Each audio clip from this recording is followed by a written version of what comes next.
Namaskara ellarigu. A very warm welcome to all. I am Manali Momaya, Treasurer of Akshara Foundation Dharwad, and it is my honor to host today's webinar on behalf of Antarrashtriya Veer Shaiva Jangam Samshodhana Pratisthana Dharwad and Akshara Foundation Dharwad. Today we are gathered for a special lecture on the topic Bidar Jilleya Veerashaiva Mathagalu. Bidar is not only a land of history and architecture, but also a sacred geography where Veerashaiva Mathas have played a crucial role in shaping religious life, education, and culture. Through today's talk, we will journey into that living tradition. We are privileged to have as our esteemed resource person Dr. Veerashetty Garampalli, Deputy Director, Department of Information and Publicity, Kalburgi Division, Government of Karnataka. On behalf of the organizers, I thank each one of you for joining us and being part of this dialogue between present, past, and the heritage. ಈಗ ಕಾರ್ಯಕ್ರಮವನ್ನ ಒಂದು ಸುಮಧುರವಾದ ಪ್ರಾರ್ಥನೆಯಿಂದ ಆರಂಭಿಸೋಣ. ಪ್ರಾರ್ಥನಾ ಗೀತೆಯನ್ನ ಹಾಡಲಿಕ್ಕೆ ನಾನು doctor Indumati ಚಿನ್ಮಿಲಾ ಅವರಿಗೆ ನಿವೇದಿಸುತ್ತೇನೆ. S. ಕರುಣಾಳು ಬಾಬಿನಲೆ ಮುಸುಕಿದೆ ಮಾಬಿನಲೆ ಕರುಣಾಳು ಬಾಬಿಳಕೆ ಮುಸುಕಿದೆ ಮಾಬಿನಲೆ ಕೈ ಹಿಡಿದು ನಡೆಸೆನ್ನನು ಇರುಳು ಕತ್ತಲೆಯ ಗವಿ ಮನೆ ದೂರ ಕನಿಕರಿಸಿ ಕೈ ಹಿಡಿದು ನಡೆಸೆನ್ನನು ಹೇಳಿ ನನ್ನಡಿಡಿಸು ಬಲು ದೂರ ನೋಟವನು ಕೇಳಿ ನೋಡನೆ ಸಾಕು ನನಗೊಂದು ಹೆಜ್ಜೆ ಕರುಣಾಳು ಬಾಬಿಳಕೆ ಮುಸುಕಿದೆ ಮಾಬಿನಲೆ ಕೈ ಹಿಡಿದು ನಡೆಸೆನ್ನನು ಮುನ್ನ ತೀರದಾದೆ ನಿನ್ನ ಬಿಡದೆ ಹೋದೆ ಕೈ ಹಿಡಿದು ನಡೆಸು ಎನ್ನುತ್ತಾ ನನ್ನ ದಾರಿಯ ನಾನೇ ನೋಡಿ ಹಿಡಿದೆನು ಇನ್ನು ಕೈ ಹಿಡಿದು ನಡೆಸು ನೀನು ಮಿರುಗು ಬಣ್ಣಕ್ಕೆ ಬೆರೆತು ಭಯ ಮರೆತು ಕೋಪಿದೆನು ಮಿರುಗು ಬಣ್ಣಕ್ಕೆ ಬೆರೆತು ಭಯ ಮರೆತು ಕೋಪಿದೆನು ಮಿರಿದಾಯ್ತು ನೆನೆಯದಿರು ಹಿಂದಿನದನಲ್ಲ ಕರುಣಾಳು ಬಾಬೆಳಕೆ ಮುಸುಕಿದೆ ಮಾಬಿನಲೆ ಕೈ ಹಿಡಿದು ನಡೆಸೆನ್ನನು ಕೈ ಹಿಡಿದು ನಡೆಸೆನ್ನನು ಕೈ ಹಿಡಿದು ನಡೆಸೆನ್ನನು. ಧನ್ಯವಾದಗಳು. ಈ ಸುಮಧುರವಾದ ಪ್ರಾರ್ಥನೆ ಗೀತೆಗಾಗಿ ಡಾಕ್ಟರ್ ಇಂದುಮತಿ ಚಿನ್ಮಿಲಾ ಅವರಿಗೆ ತುಂಬು ಹೃದಯದ ಧನ್ಯವಾದಗಳು. May now request doctor Aditya Hegde to welcome the august gathering and to introduce our resource person. Over to you. ಎಲ್ಲರಿಗೂ ನಮಸ್ಕಾರ. ಬೀದರ್ ಜಿಲ್ಲೆಯ ವೀರಶೈವ ಮಠಗಳು ಎನ್ನೋ ವಿಷಯ ಕುರಿತಾಗಿ ನಡೀತಾ ಇರತಕ್ಕಂಥ ಅಂತರ್ಜಾಲ ಉಪನ್ಯಾಸ ಮಾಲಿಕೆಯಲ್ಲಿ ನಾವಿಂದಿಲ್ಲಿ ಎಲ್ಲವೂ ಸೇರಿದ್ದೇವೆ. ಈ ಒಂದು ಅಂತರ್ಜಾಲ ಉಪನ್ಯಾಸ ಮಾಲಿಕೆಯಲ್ಲಿ ಬೀದರ್ ಜಿಲ್ಲೆಯ ವೀರಶೈವ ಮಠಗಳು ವಿಷಯದ ಕುರಿತಾಗಿ ನಮ್ಮನ್ನು ಉದ್ದೇಶಿಸಿ ಮಾತನಾಡಿರತಕ್ಕಂಥ ಡಾಕ್ಟರ್ ವೀರಶೆಟ್ಟಿ ಗಾರಂಪಳ್ಳಿ ಸರ್, ಉಪನಿರ್ದೇಶಕರು, ಗುಲ್ಬರ್ಗಾ ವಲಯ ಪತ್ರಗಾರ ಇಲಾಖೆ, ಕರ್ನಾಟಕ ಸರ್ಕಾರ, ಗುಲ್ಬರ್ಗಾ, ಇವರನ್ನ ನಮ್ಮ ನಿಮ್ಮೆಲ್ಲರ ಪರವಾಗಿ ಹಾರ್ದಿಕವಾಗಿ ಸ್ವಾಗತಿಸ್ತೀನಿ. ಹಾಗೆಯೇ ಈ ಒಂದು ಅಂತರ್ಜಾಲ ಉಪನ್ಯಾಸ ಮಾಲಿಕೆಯನ್ನು ಏರ್ಪಡಿಸಿರ್ತಕ್ಕಂಥ ಅಂತಾರಾಷ್ಟ್ರೀಯ ವೀರಶೈವ ಜಂಗಮ ಸಂಶೋಧನಾ ಸಂಸ್ಥೆ, ಅದರ ಅಧ್ಯಕ್ಷರು ಹಾಗೂ ಇವತ್ತಿನ ಉಪನ್ಯಾಸ ಮಾಲಿಕೆಯ ಅಧ್ಯಕ್ಷತೆಯನ್ನು ವಹಿಸಿಕೊಂಡಿರ್ತಕ್ಕಂಥ ಡಾಕ್ಟರ್ ಆರ್ ಎಂ ಷಡಕ್ಷರಾಯ ಸರ್ ಅವರನ್ನು ಕೂಡ ನಮ್ಮ ನಿಮ್ಮೆಲ್ಲರ ಪರವಾಗಿ ಸ್ವಾಗತಿಸ್ತೀನಿ. ಹಾಗೆಯೇ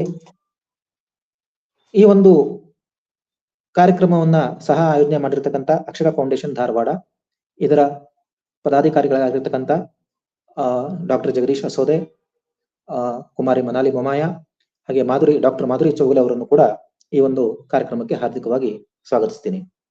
ಹಾಗೆಯೇ ಈ ಕಾರ್ಯಕ್ರಮದಲ್ಲಿ ಉಪಸ್ಥಿತಿರ್ತಕ್ಕಂಥ ಕರ್ನಾಟಕದ ಬೇರೆ ಬೇರೆ ಭಾಗದಿಂದ ಭಾಗವಹಿಸ್ತಿರ್ತಕ್ಕಂಥ ಪ್ರಾಧ್ಯಾಪಕರು, ಸಂಶೋಧನಾ ಮಿತ್ರರು, ಇತಿಹಾಸಕ್ತರು, ಇವರೆಲ್ಲರನ್ನು ಕೂಡ ಹಾರ್ದಿಕವಾಗಿ ಸ್ವಾಗತಿಸ್ತೀನಿ.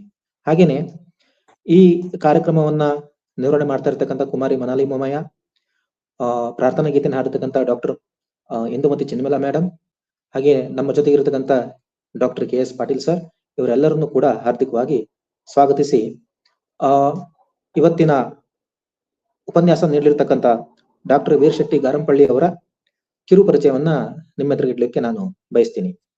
ಶ್ರೀಯುತರು ಮೂಲತಃ ಕಲಬುರಗಿ ಜಿಲ್ಲೆ ಚಿಂಚೋಳಿ ತಾಲೂಕಿನ ಸಾಲೆ ಬೀರನಹಳ್ಳಿ ಗ್ರಾಮದವರು. ಗುಲ್ಬರ್ಗಾ ವಿಶ್ವವಿದ್ಯಾಲಯದಿಂದ 3 ಚಿನ್ನದ ಪದಕಗಳನ್ನ ಪಡೆದುಕೊಳ್ಳೋದ್ರ ಜೊತೆಗೆ ಇತಿಹಾಸದಲ್ಲಿ MA ಪದವಿಯನ್ನ ಪಡೆದಿದ್ದಾರೆ. ಹಾಗೆಯೇ ಅದೇ ವಿಶ್ವವಿದ್ಯಾಲಯದಿಂದ MPhil ಮತ್ತು PhD ಪದವಿಯನ್ನ ಪಡೆದಿದ್ದಾರೆ.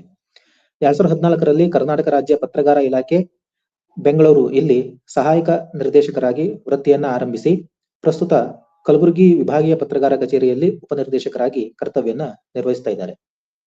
ಏತನ್ಮಧ್ಯೆ ಕನ್ನಡ ವಿಶ್ವವಿದ್ಯಾಲಯ ಹಂಪಿ ಇಂದ 2016-17ರಲ್ಲಿ ಪುರಾತತ್ವ ಸಂಸ್ಕೃತಿ ಮತ್ತು ಪ್ರವಾಸೋದ್ಯಮ ಸ್ನಾತಕೋತ್ತರ ಡಿಪ್ಲೊಮಾ ಪದವಿಯನ್ನ ಪಡೆದಿದ್ದಾರೆ. ಇಲ್ಲಿಯವರೆಗೆ ಶ್ರೀಯುತರು 12 ಕೃತಿಗಳನ್ನ ಸಂಪಾದನೆ ಮಾಡಿದ್ದಾರೆ ಹಾಗೂ ಪ್ರಕಟಿಸಿದ್ದಾರೆ. ಹೈದರಾಬಾದ್ ಸಂಸ್ಥಾನ ಸಮಕಾಲೀನ ದಾಖಲೆಗಳು, ಹೈದರಾಬಾದ್ ಸಂಸ್ಥಾನ ಸರ್ದಾರ್ ವಲ್ಲಭಭಾಯಿ ಪಟೇಲರ ಪತ್ರ ವ್ಯವಹಾರಗಳು, ಹೈದರಾಬಾದ್ ಸಂಸ್ಥಾನ ನಿಜಾಮರ ಪತ್ರ ವ್ಯವಹಾರಗಳು, ಬಳ್ಳಾರಿ ವಿಲೀನ ಮಹತ್ವದ ದಾಖಲೆಗಳು, ಬೀದರ್ ಜಿಲ್ಲೆಯ ಶರಣ ಸ್ಮಾರಕಗಳು, ಅನ್ಸಂಗ್ ಫ್ರೀಡಮ್ ಸ್ಟ್ರಗಲ್, ಹಾವಸೆಗಲ್ಲಿನ ಪಥಿಕ ಶಿವಸ್ವಾಮಿ ಚೀನಕೇರಿ, MM ಕಲಬುರ್ಗಿ ಕನ್ನಡ ಪ್ರಜ್ಞೆ, ಕನ್ನಡ ಅವಲೋಕನ, responsive administration speeches by Shri Rajiv Gandhi, ಊರುಗಳ ಸಾಂಸ್ಕೃತಿಕ ಅಧ್ಯಯನ ಸಂಪುಟ 1 ಕಲ್ಯಾಣ ಕರ್ನಾಟಕವನ್ನು ಅನುಲಕ್ಷಿಸಿ, ಗತಕಥನ, ಸಂಕೀರ್ಣ, ಬಿಡಿಲೇಖನಗಳ ಸಂಗ್ರಹ. ಈ ಕೃತಿಗಳನ್ನ ಅವರು ರಚಿಸಿದ್ದು. ಇದರ ಜೊತೆಗೆ 20ಕ್ಕೂ ಅಧಿಕ ಲೇಖನಗಳನ್ನ ನಾಡಿನ ವಿವಿಧ ನಿಯತಕಾಲಿಕೆಗಳಲ್ಲಿ ಸಂಶೋಧನಾ ಕಮ್ಮಟಗಳಲ್ಲಿ ಮಂಡಿಸಿದ್ದಾರೆ ಮತ್ತು ಪ್ರಕಟಿಸಿದ್ದಾರೆ. ಮತ್ತೊಮ್ಮೆ ಶ್ರೀಯುತರನ್ನ ಹಾರ್ದಿಕವಾಗಿ ಈ ವೆಬಿನಾರ್ಗೆ ಸ್ವಾಗತಿಸ್ತಾ ಅವರ ಒಂದು ಕಿರು ಪರಿಚಯವನ್ನ ಮಾಡಿದ್ದಕ್ಕೆ ನನಗೆ ತುಂಬಾ ಸಂತೋಷ ಇದೆ ಅಂತ ಹೇಳ್ತಾ ನನ್ನ ಕಿರು ಪರಿಚಯ ಮತ್ತೆ ಸ್ವಾಗತ ಮಾತುಗಳನ್ನ ಮುಗಿಸ್ತೀನಿ. ನಮಸ್ಕಾರ. Thank you very much, Dr. Aditya Hegde, for the welcome and the introduction. It is now time for the highlight of today's session. ಈಗ ಬೀದರ್ ಜಿಲ್ಲೆಯ ವೀರಶೈವ ಮಠಗಳು ಈ ವಿಷಯದ ಕುರಿತಾಗಿ ಡಾಕ್ಟರ್ ವೀರಶೆಟ್ಟಿ ಗಾರಂಪಳ್ಳಿ ಅವರು ತಮ್ಮ ಉಪನ್ಯಾಸವನ್ನ ನೀಡಬೇಕಾಗಿ ವಿನಂತಿ. So over to you. ಎಲ್ರಿಗೂ ಶರಣಾರ್ಥಿ. ಈ ದಿನ ಇಂಥ ಒಂದು ಮಹತ್ವದ ವಿಷಯದ ಮೇಲೆ ನನ್ನ ಅನಿಸಿಕೆಗಳನ್ನು ಹಂಚಿಕೊಳ್ಳಲಿಕ್ಕೆ ಕಾರಣವಾದಂತ 2 ಸಂಸ್ಥೆಗಳು, ಅಂತಾರಾಷ್ಟ್ರೀಯ ವೀರಶೈವ ಜಂಗಮ ಸಂಶೋಧನಾ ಸಂಸ್ಥೆ ಹಾಗೂ ಅಕ್ಷರ ಫೌಂಡೇಶನ್ ಧಾರವಾಡ, ಈ ಸಂಸ್ಥೆಗಳಿಗೆ ನಾನು ತುಂಬಾ ಆಭಾರಿಯಾಗಿದ್ದೀನಿ. ಮತ್ತೆ ಇಂಥ ಒಂದು ಅವಕಾಶಕ್ಕೆ ಮಾಡಿಕೊಟ್ಟಂತಹ ಗುರುಗಳು ಮತ್ತು ಮಾರ್ಗದರ್ಶಕರು, ನಮ್ಮ ಈ ಇತಿಹಾಸ ಸಂಶೋಧನಾ ಕ್ಷೇತ್ರಕ್ಕೆ ಕರ್ನಾಟಕದಲ್ಲಿ ದೊಡ್ಡ ಹೆಸರು ಮಾಡಿರುವಂತ ಪ್ರೊಫೆಸರ್ ರೂಮಾ ಷಡಕ್ಷರಯ್ಯ ಸರ್ ಅವರಿಗೂ ಹಾಗೂ 2 ಸಂಘಟನೆಗಳ ಉಳಿದ ಪದಾಧಿಕಾರಿಗಳೆಲ್ಲರಿಗೂ ಮತ್ತು ಈ ವೆಬಿನಾರ್ ನಲ್ಲಿ ನನ್ನ ಅನಿಸಿಕೆಗಳನ್ನ ಕೇಳಲಿಕ್ಕೆ ಆಗಮಿಸಿರುವಂತಹ ಎಲ್ಲ ಶ್ರೋತೃಗಳಿಗೂ ನಾನು ವಿಶೆಟ್ಟಿಯಿಂದ ಶರಣಾರ್ಥಿಗಳನ್ನ ಸಲ್ಲಿಸ್ತೀನಿ. ಬಹಳ ಮುಖ್ಯವಾದ ಒಂದು ವಿಷಯವನ್ನ ಎತ್ತುಕೊಂಡು ಈ ದಿನದ ಒಂದು ಸಂವಾದದೊಳಗೆ ನಾವು ಸೇರಿದೀವಿ ಅಂತ ನನಗೆ ಅನಿಸ್ತಾ ಇದೆ. ಯಾಕಂತಂದ್ರೆ ರೂಮಾ ಷಡಕ್ಷರಯ್ಯ ಸರ್ ಅವರು ಈ ವಿಷಯದ ಮೇಲೆ ಹೀಗೆ ನೀವು ಮಾತಾಡ್ಬೇಕು ಅಂತ ನನಗೆ ಕೇಳಿದಾಗ ನಾನು ಆಯ್ತು ಸರ್ ಆಗ್ಲಿ ಅಂತ ಹೇಳಿದ್ದೆ. ಅವರು ಸೋಷಿಯಲ್ ಮೀಡಿಯಾಗಳಲ್ಲಿ ವಾಟ್ಸಪ್ಗಳಲ್ಲಿ ಆ ಉಪನ್ಯಾಸದ ಶೀರ್ಷಿಕೆ ಬಿಟ್ಟಾಗ ಸುಮಾರು 2-3 ಕಡೆಯಿಂದ ನನಗೆ ಸಣ್ಣ ಮತಭೇದಗಳು ಬಂದು, ಭಿನ್ನಾಭಿಪ್ರಾಯಗಳು. ಅದನ್ನ ವೀರಶೈವ ಅಂತ ಕರೆಯೋದ, ಲಿಂಗಾಯತ್ ಅಂತ ಕರೆಯೋದ ಅನ್ನೋ ಚರ್ಚೆಯನ್ನು ಇಟ್ಟುಕೊಂಡು 2-3 ನನಗೆ ಮಾತಾಡಿದ್ರು. ನಾವು ಬಹುಶಃ ಈ ಉಪನ್ಯಾಸದ ಉದ್ದೇಶ ಅದಾಗದೇ ಇರೋದ್ರಿಂದ ಮತ್ತೆ ಆ ಲಿಂಗಾಯತ ಮತ್ತು ವೀರಶೈವ ಈ ತರದ ಪದಗಳ ಇತಿಹಾಸ ಮತ್ತು ಚರಿತ್ರೆ ಅಥವಾ ವ್ಯತ್ಯಾಸ, ಸಾಮೀಪ್ಯ ಅವುಗಳ ಕುರಿತು ಚರ್ಚೆ ಮಾಡಬೇಕಾದ ಅಗತ್ಯ ಇಲ್ಲಿಲ್ಲ ಅಂತ ನಾನು ಭಾವಿಸ್ಕೊಂಡು, ಮತ್ತೆ ಈ ವೆಬಿನಾರಿನ ಶೀರ್ಷಿಕೆ ಕೂಡ ಅದಕ್ಕೆ ಹೊರತಾದ ವಿಷಯ ಇರೋದ್ರಿಂದ ಆ ವಿಷಯಕ್ಕೆ ನಾವು ಹೋಗಲಾರ್ದೇನೆ ಮತ್ತೆ ಭವಿಷ್ಯದಲ್ಲಿ ಉದ್ಭವಿಸೋದಾದ ಏನಾದ್ರು ಪ್ರಶ್ನೆಗಳಿದ್ರೆ ಅದನ್ನ ನೀವು ಆ ತರದ್ದು ಪ್ರಶ್ನೆಗಳು ಉದ್ಭವಿಸುವ ಸಂದರ್ಭ ಬಂದಾಗ ಇದನ್ನ ಲಿಂಗಾಯತ್ ಅಂತ ಆದ್ರೂ ಕರ್ಕೊಳ್ಬಹುದು ಅಥವಾ ವೀರಶೈವ ಅಂತ ಆದ್ರೂ ಕರ್ಕೊಳ್ಬಹುದು ಅನ್ನುವಂತಹ ಒಂದು ಸ್ಪಷ್ಟನೆಯನ್ನು ಕೊಟ್ಕೊಂಡು ನನ್ನ ಮಾತುಗಳನ್ನ ನಾನು ಆಡೋದಕ್ಕೆ ಇಷ್ಟಪಡ್ತಾ ಇದ್ದೀನಿ. ಬೀದರ್ ಜಿಲ್ಲೆಯಲ್ಲಿ ಸುಮಾರು ಮಠಗಳು ಇದ್ವು ಅಂತ ನಾವು ಮತ್ತೆ ಮತ್ತೆ ಹಿರಿಯರ ಬಾಯಿಂದ ಕೇಳ್ತಾನೆ ಇದ್ದಿದ್ವಿ. ಆದ್ರೆ ಈಗ ವರ್ತಮಾನದೊಳಗ ಅವ್ರು ಹೇಳುವ ಸಂಖ್ಯೆಗಳಿಗೂ ಮತ್ತು ವರ್ತಮಾನದಲ್ಲಿ ಅಸ್ತಿತ್ವದಲ್ಲಿರುವ ಮಠಗಳ ಸಂಖ್ಯೆಗಳಿಗೂ ತುಂಬಾ ಅಜಗಜಾಂತರ ವ್ಯತ್ಯಾಸ ಇರೋದು ನಮ್ ಕಣ್ಣಿಗೆ ಬೀಳ್ತದೆ.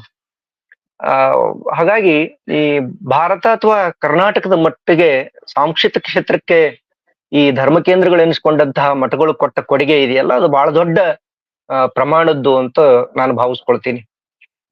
ಈ ನೆಲದಲ್ಲೇ ಹುಟ್ಟಿ ಬೆಳೆದಂತ ಒಂದು ಧರ್ಮದ ಚಟುವಟಿಕೆ ಕೇಂದ್ರಗಳಾಗಿ ಅವುಗಳ ಸ್ವರೂಪ ಹೇಗಿತ್ತು, ರಚನೆ ಹೇಗಿತ್ತು, ಸಂಘಟನೆ ಹೇಗಿತ್ತು, ಅವುಗಳ ಕಾರ್ಯವಿಧಾನ ಏನು, ವರ್ತಮಾನದಲ್ಲಿ ಅವುಗಳ ಸ್ಥಿತಿಗತಿಯ ಕುರಿತು ಮರುಚಿಂತಿಸಬೇಕಾದ ಒಂದು ಅಗತ್ಯ ನಾವು ಬದುಕ್ತಾ ಇರುವ ಸಮಾಜದ ಒತ್ತಡದ ಅಂಗವಾಗಿ ಬಂದಿತ್ತು ಅಂತ ನಾನಾದ್ರೂ ಅಂದ್ಕೊಳ್ತೀನಿ. ಆ ಕಾರಣಕ್ಕಾಗಿ ಈ ವೆಬಿನಾರಿನ ವಿಷಯವನ್ನ ಎರಡೂ ಸಂಘಟನೆಗಳು ಇಟ್ಕೊಂಡಿರಬಹುದು ಅಂತ ನಾನು ಭಾವಿಸಿದ್ದೀನಿ. ಯಾಕಂದ್ರೆ ನಮ್ಮ ನಡುವೆ ಬದುಕ್ತಾ ಇರುವಂತ ಒಂದು ದೊಡ್ಡ ಸಮುದಾಯ ಏನಿದೆ, ಅಥವಾ ಭಾರತದ ದೊಡ್ಡ ಶಕ್ತಿ ಮಾನವ ಸಂಪನ್ಮೂಲ ಯುವ ಸಮುದಾಯ ಅಂತ ನಾವೇನ್ ಕರಿತಾ ಇದ್ದೀವಿ, ಆ ಸಮುದಾಯ ಈ ಸಾಮಾಜಿಕ ಜಾಲತಾಣಗಳ ಮೂಲಕ ಅಥವಾ ವಾಟ್ಸಪ್ ಯೂನಿವರ್ಸಿಟಿಗಳ ಮೂಲಕ ಚರಿತ್ರೆಯನ್ನ ಅರಿತುಕೊಳ್ಳುವಂತ ಧಾವಂತದೊಳಗ ಇದ್ದಾರೆ. ಪುಸ್ತಕದ ಸುದೀರ್ಘ ಪುಸ್ತಕದ ಓದುಗಳನ್ನ ಅಥವಾ ಸಂಶೋಧನಾ ಲೇಖನಗಳನ್ನ ಓದಿ ಚರಿತ್ರೆಯನ್ನು ಗ್ರಹಿಸಬೇಕು ಅನ್ನುವಂತಹ ಪರದೆಯ ಹೊರಗಡೆ ಕೇವಲ ಸಾಮಾಜಿಕ ಜಾಲತಾಣಗಳ ಮೂಲಕ ಸಿಗುವಂತ ಸಣ್ಣ ಪುಟ್ಟ ಮಾಹಿತಿಯನ್ನೇ ಚರಿತ್ರೆ ಅಂತ ಭಾವಿಸ್ಕೊಂಡು ಅದನ್ನ ಸಮಾಜದ ಇನ್ನಿತರರಿಗೆ ಹಂಚುತ್ತಿರುವಂತಹ ಕಾಲಮಾನದೊಳಗೆ ನಾವಿರೋ ಕಾರಣಕ್ಕಾಗಿ ಚರಿತ್ರೆಯ ಮೇಲೆ ಮತ್ತೆ ಮತ್ತೆ ಮಾತಾಡುವುದು, ಸಮಾನ ಮನಸ್ಕರು ಸೇರಿ ಚರ್ಚೆ ಮಾಡುವುದು, ಒಂದು ಸಂವಾದವನ್ನು ಏರ್ಪಡಿಸುವುದು ಬಹಳ ಮುಖ್ಯ ಅಂತ ಅನಿಸ್ತದ. ಅದು ಕಾಲದ ಒತ್ತಡ ಅಂತ ನಾನಾದ್ರೂ ಅಂದ್ಕೊಳ್ತೀನಿ. ಹಾಗಾಗಿ ಇಂಥ ಸಂದರ್ಭದೊಳಗ ನಡೀತಾ ಇರುವಂತಹ ಈ ವೆಬಿನಾರಿನ ಸಂವಾದ ಕಾರ್ಯಕ್ರಮ ಅಂತಹ ಕೆಲವು ಯುವ ಮನಸ್ಸುಗಳಿಗೆ ಸರಿಯಾದ ತಿಳುವಳಿಕೆ ಕೊಡಲಿಕ್ಕೆ ಸಾಧ್ಯವಾದ್ರೆ ಎರಡೂ ಸಂಘಟನೆಗಳ ಶ್ರಮ ಸಾರ್ಥಕ ಆಗ್ತದೆ ಅಂತ ನಾನು ಭಾವಿಸ್ಕೊಳ್ತೀನಿ. ಮತ್ತೆ ತಂತ್ರಜ್ಞಾನವನ್ನೇ ಬದುಕು ಮತ್ತು ಜ್ಞಾನ ಅಂದುಕೊಂಡಿರುವಂತಹ ಬಹಳ ದೊಡ್ಡ ಸಂಖ್ಯೆಯ ಪೀಳಿಗೆ ನಮ್ಮ ನಡುವೆ ಬದುಕ್ತಾ ಇದೆ. ಅದ್ರ ಆಚೆಗೆ ಅವ್ರಿಗೆ ಯಾವುದು ಗ್ರಹಿಸ್ತಾ ಇಲ್ಲ ಮತ್ತು ಅದು ದೊಡ್ಡದಾಗಿ ಕಾಣ್ತಾ ಇಲ್ಲ. ಅವರ ಈ ನಂಬಿಕೆ ಮತ್ತು ಅಂಧವಿಶ್ವಾಸ ವರ್ತಮಾನದ ರಾಜಕಾರಣವನ್ನ, ಧರ್ಮ ಮತ್ತು ಸಂಸ್ಕೃತಿ ಹೀಗೆ ಎಲ್ಲವನ್ನ ಪ್ರಭಾವಿಸುತ್ತಿರುವ ಸಂದರ್ಭದೊಳಗ ನಾವು ನಮ್ಮ ಕರ್ನಾಟಕದ ಸಂಸ್ಕೃತಿಯ ಅಂಗವೇ ಆಗಿರುವಂತ ಲಿಂಗಾಯತ್ ವೀರಶೈವ ಮಠಗಳ ಕುರಿತು ಇಂದು ಮಾತನಾಡ್ಲಿಕ್ಕೆ ನಾವೆಲ್ಲ ಸೇರಿದ್ದೀವಿ.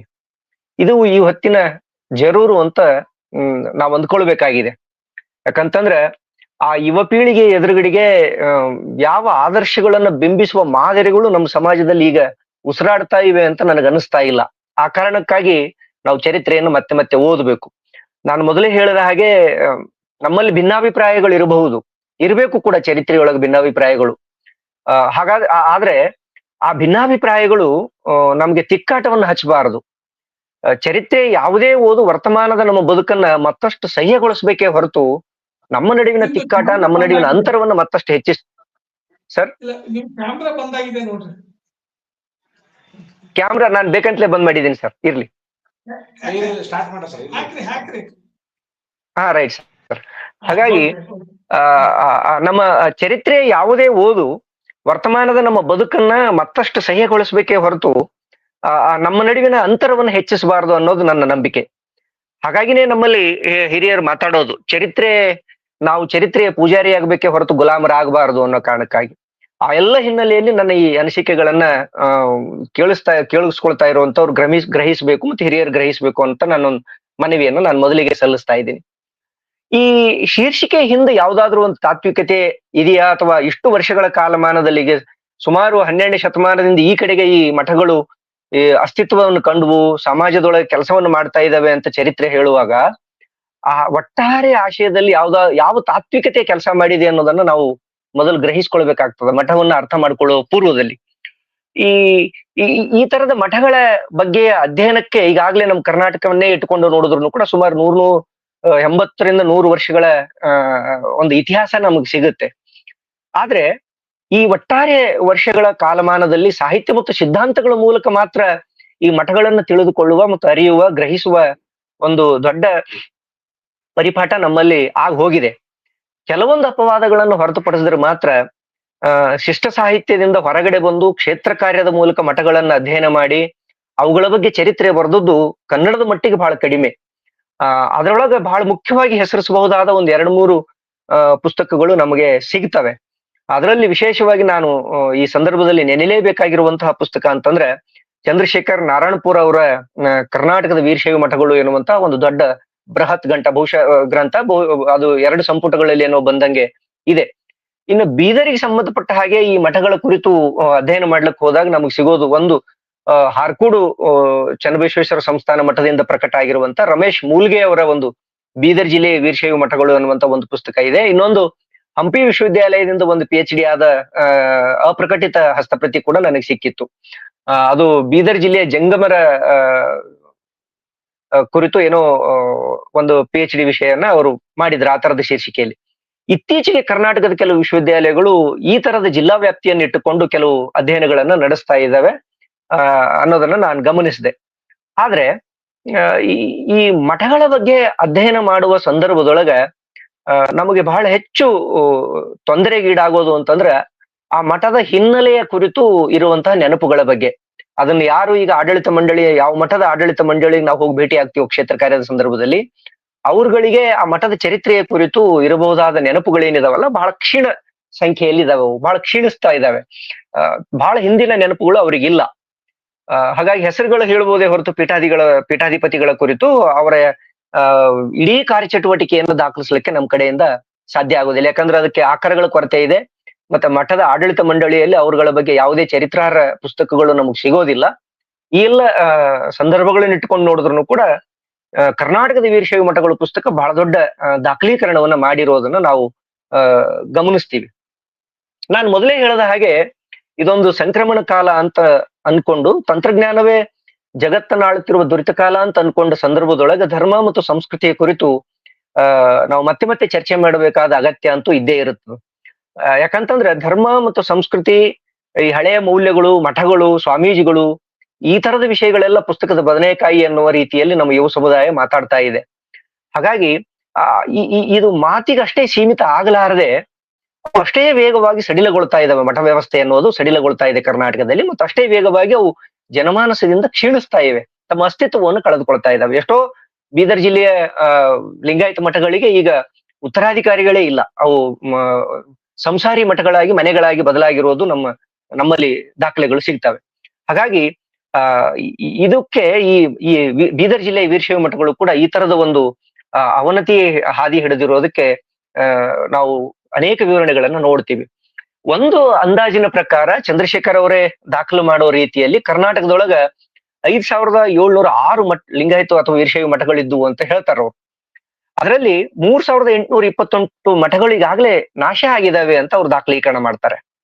ಅದ್ರೊಳಗ 3828 ಹೋದ್ರೆ 1878 ಮಠಗಳಾದ್ರೂ ಈಗ ಕರ್ನಾಟಕದಲ್ಲಿ ಜೀವಂತವಾಗಿ ಇರ್ಬೇಕಿತ್ತು. ಆದ್ರೆ ಇನ್ನಿತರ ಎಲ್ಲ ದಾಖಲೆಗಳನ್ನ ನಾವು ಕುಲಂಕುಷವಾಗಿ ನೋಡಿದ್ರು ಕೂಡ 1089 ಮಠಗಳು ಅಸ್ತಿತ್ವದಲ್ಲಿ ಕಾರ್ಯನಿರ್ವಹಿಸ್ತಿರುವ ಬಗ್ಗೆ ಮಾತ್ರ ನಮಗೆ ವಿವರಣೆಗಳು ಸಿಗ್ತವೆ ಹೊರತು 1878 ಅಂದ್ರೆ ಸರಿಸುಮಾರು ಇನ್ನೂ 700-800 ಮಠಗಳು ಮತ್ತೆ ಅದಾದ ಮೇಲೆ ಸ್ವಾತಂತ್ರ್ಯೋತ್ತರದ ನಂತರದ ಕಾಲಮಾನದೊಳಗೆ ಹೆಚ್ಚು ಅವನತಿ ಕಂಡಿರೋದನ್ನ ನಾವು ನೋಡ್ಲಿಕ್ಕೆ ಸಾಧ್ಯ ಇದೆ.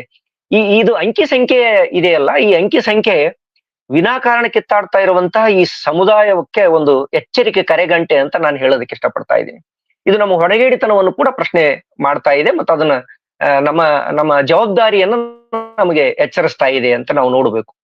ಬೀದರ್ ಜಿಲ್ಲೆಗೆ ಬರೋದಾದ್ರೆ ಬೀದರ್ ಜಿಲ್ಲೆಯ ಒಂದರೊಳಗನೆ 1341 ಮಠಗಳಿದ್ವು ಅಂತ ಹೇಳಲಾಗ್ತದ. ಅವುಗಳಲ್ಲಿ 90 ಮಠಗಳನ್ನ ಈಗ ನಾವು ಪಟ್ಟಿ ಮಾಡಬಹುದಾದ್ರೂ ಕೂಡ ಅಸ್ತಿತ್ವದಲ್ಲಿ ಕಾರ್ಯನಿರ್ವಹಿಸ್ತಾ ಇರುವುದು ಪೀಠಾಧಿಪತಿಗಳಿದ್ದು, ಉತ್ತರಾಧಿಕಾರಿಗಳಿದ್ದು ನೇಮಕ ಮಾಡಿಕೊಂಡು ಕಾರ್ಯನಿರ್ವಹಿಸ್ತಾ ಇರುವ ಮಠಗಳ ಸಂಖ್ಯೆ ಕೇವಲ 39 ಮಾತ್ರ. 94 ಮಠಗಳಿದ್ರು ಕೂಡ 39 ಮಾತ್ರ ಅಸ್ತಿತ್ವದಲ್ಲಿದ್ದಾವೆ. ಅದ ಸಂಖ್ಯೆ ಒಂದೆರಡು ಆ ಕಡೆ ಈ ಕಡೆ ಆಗಬಹುದು.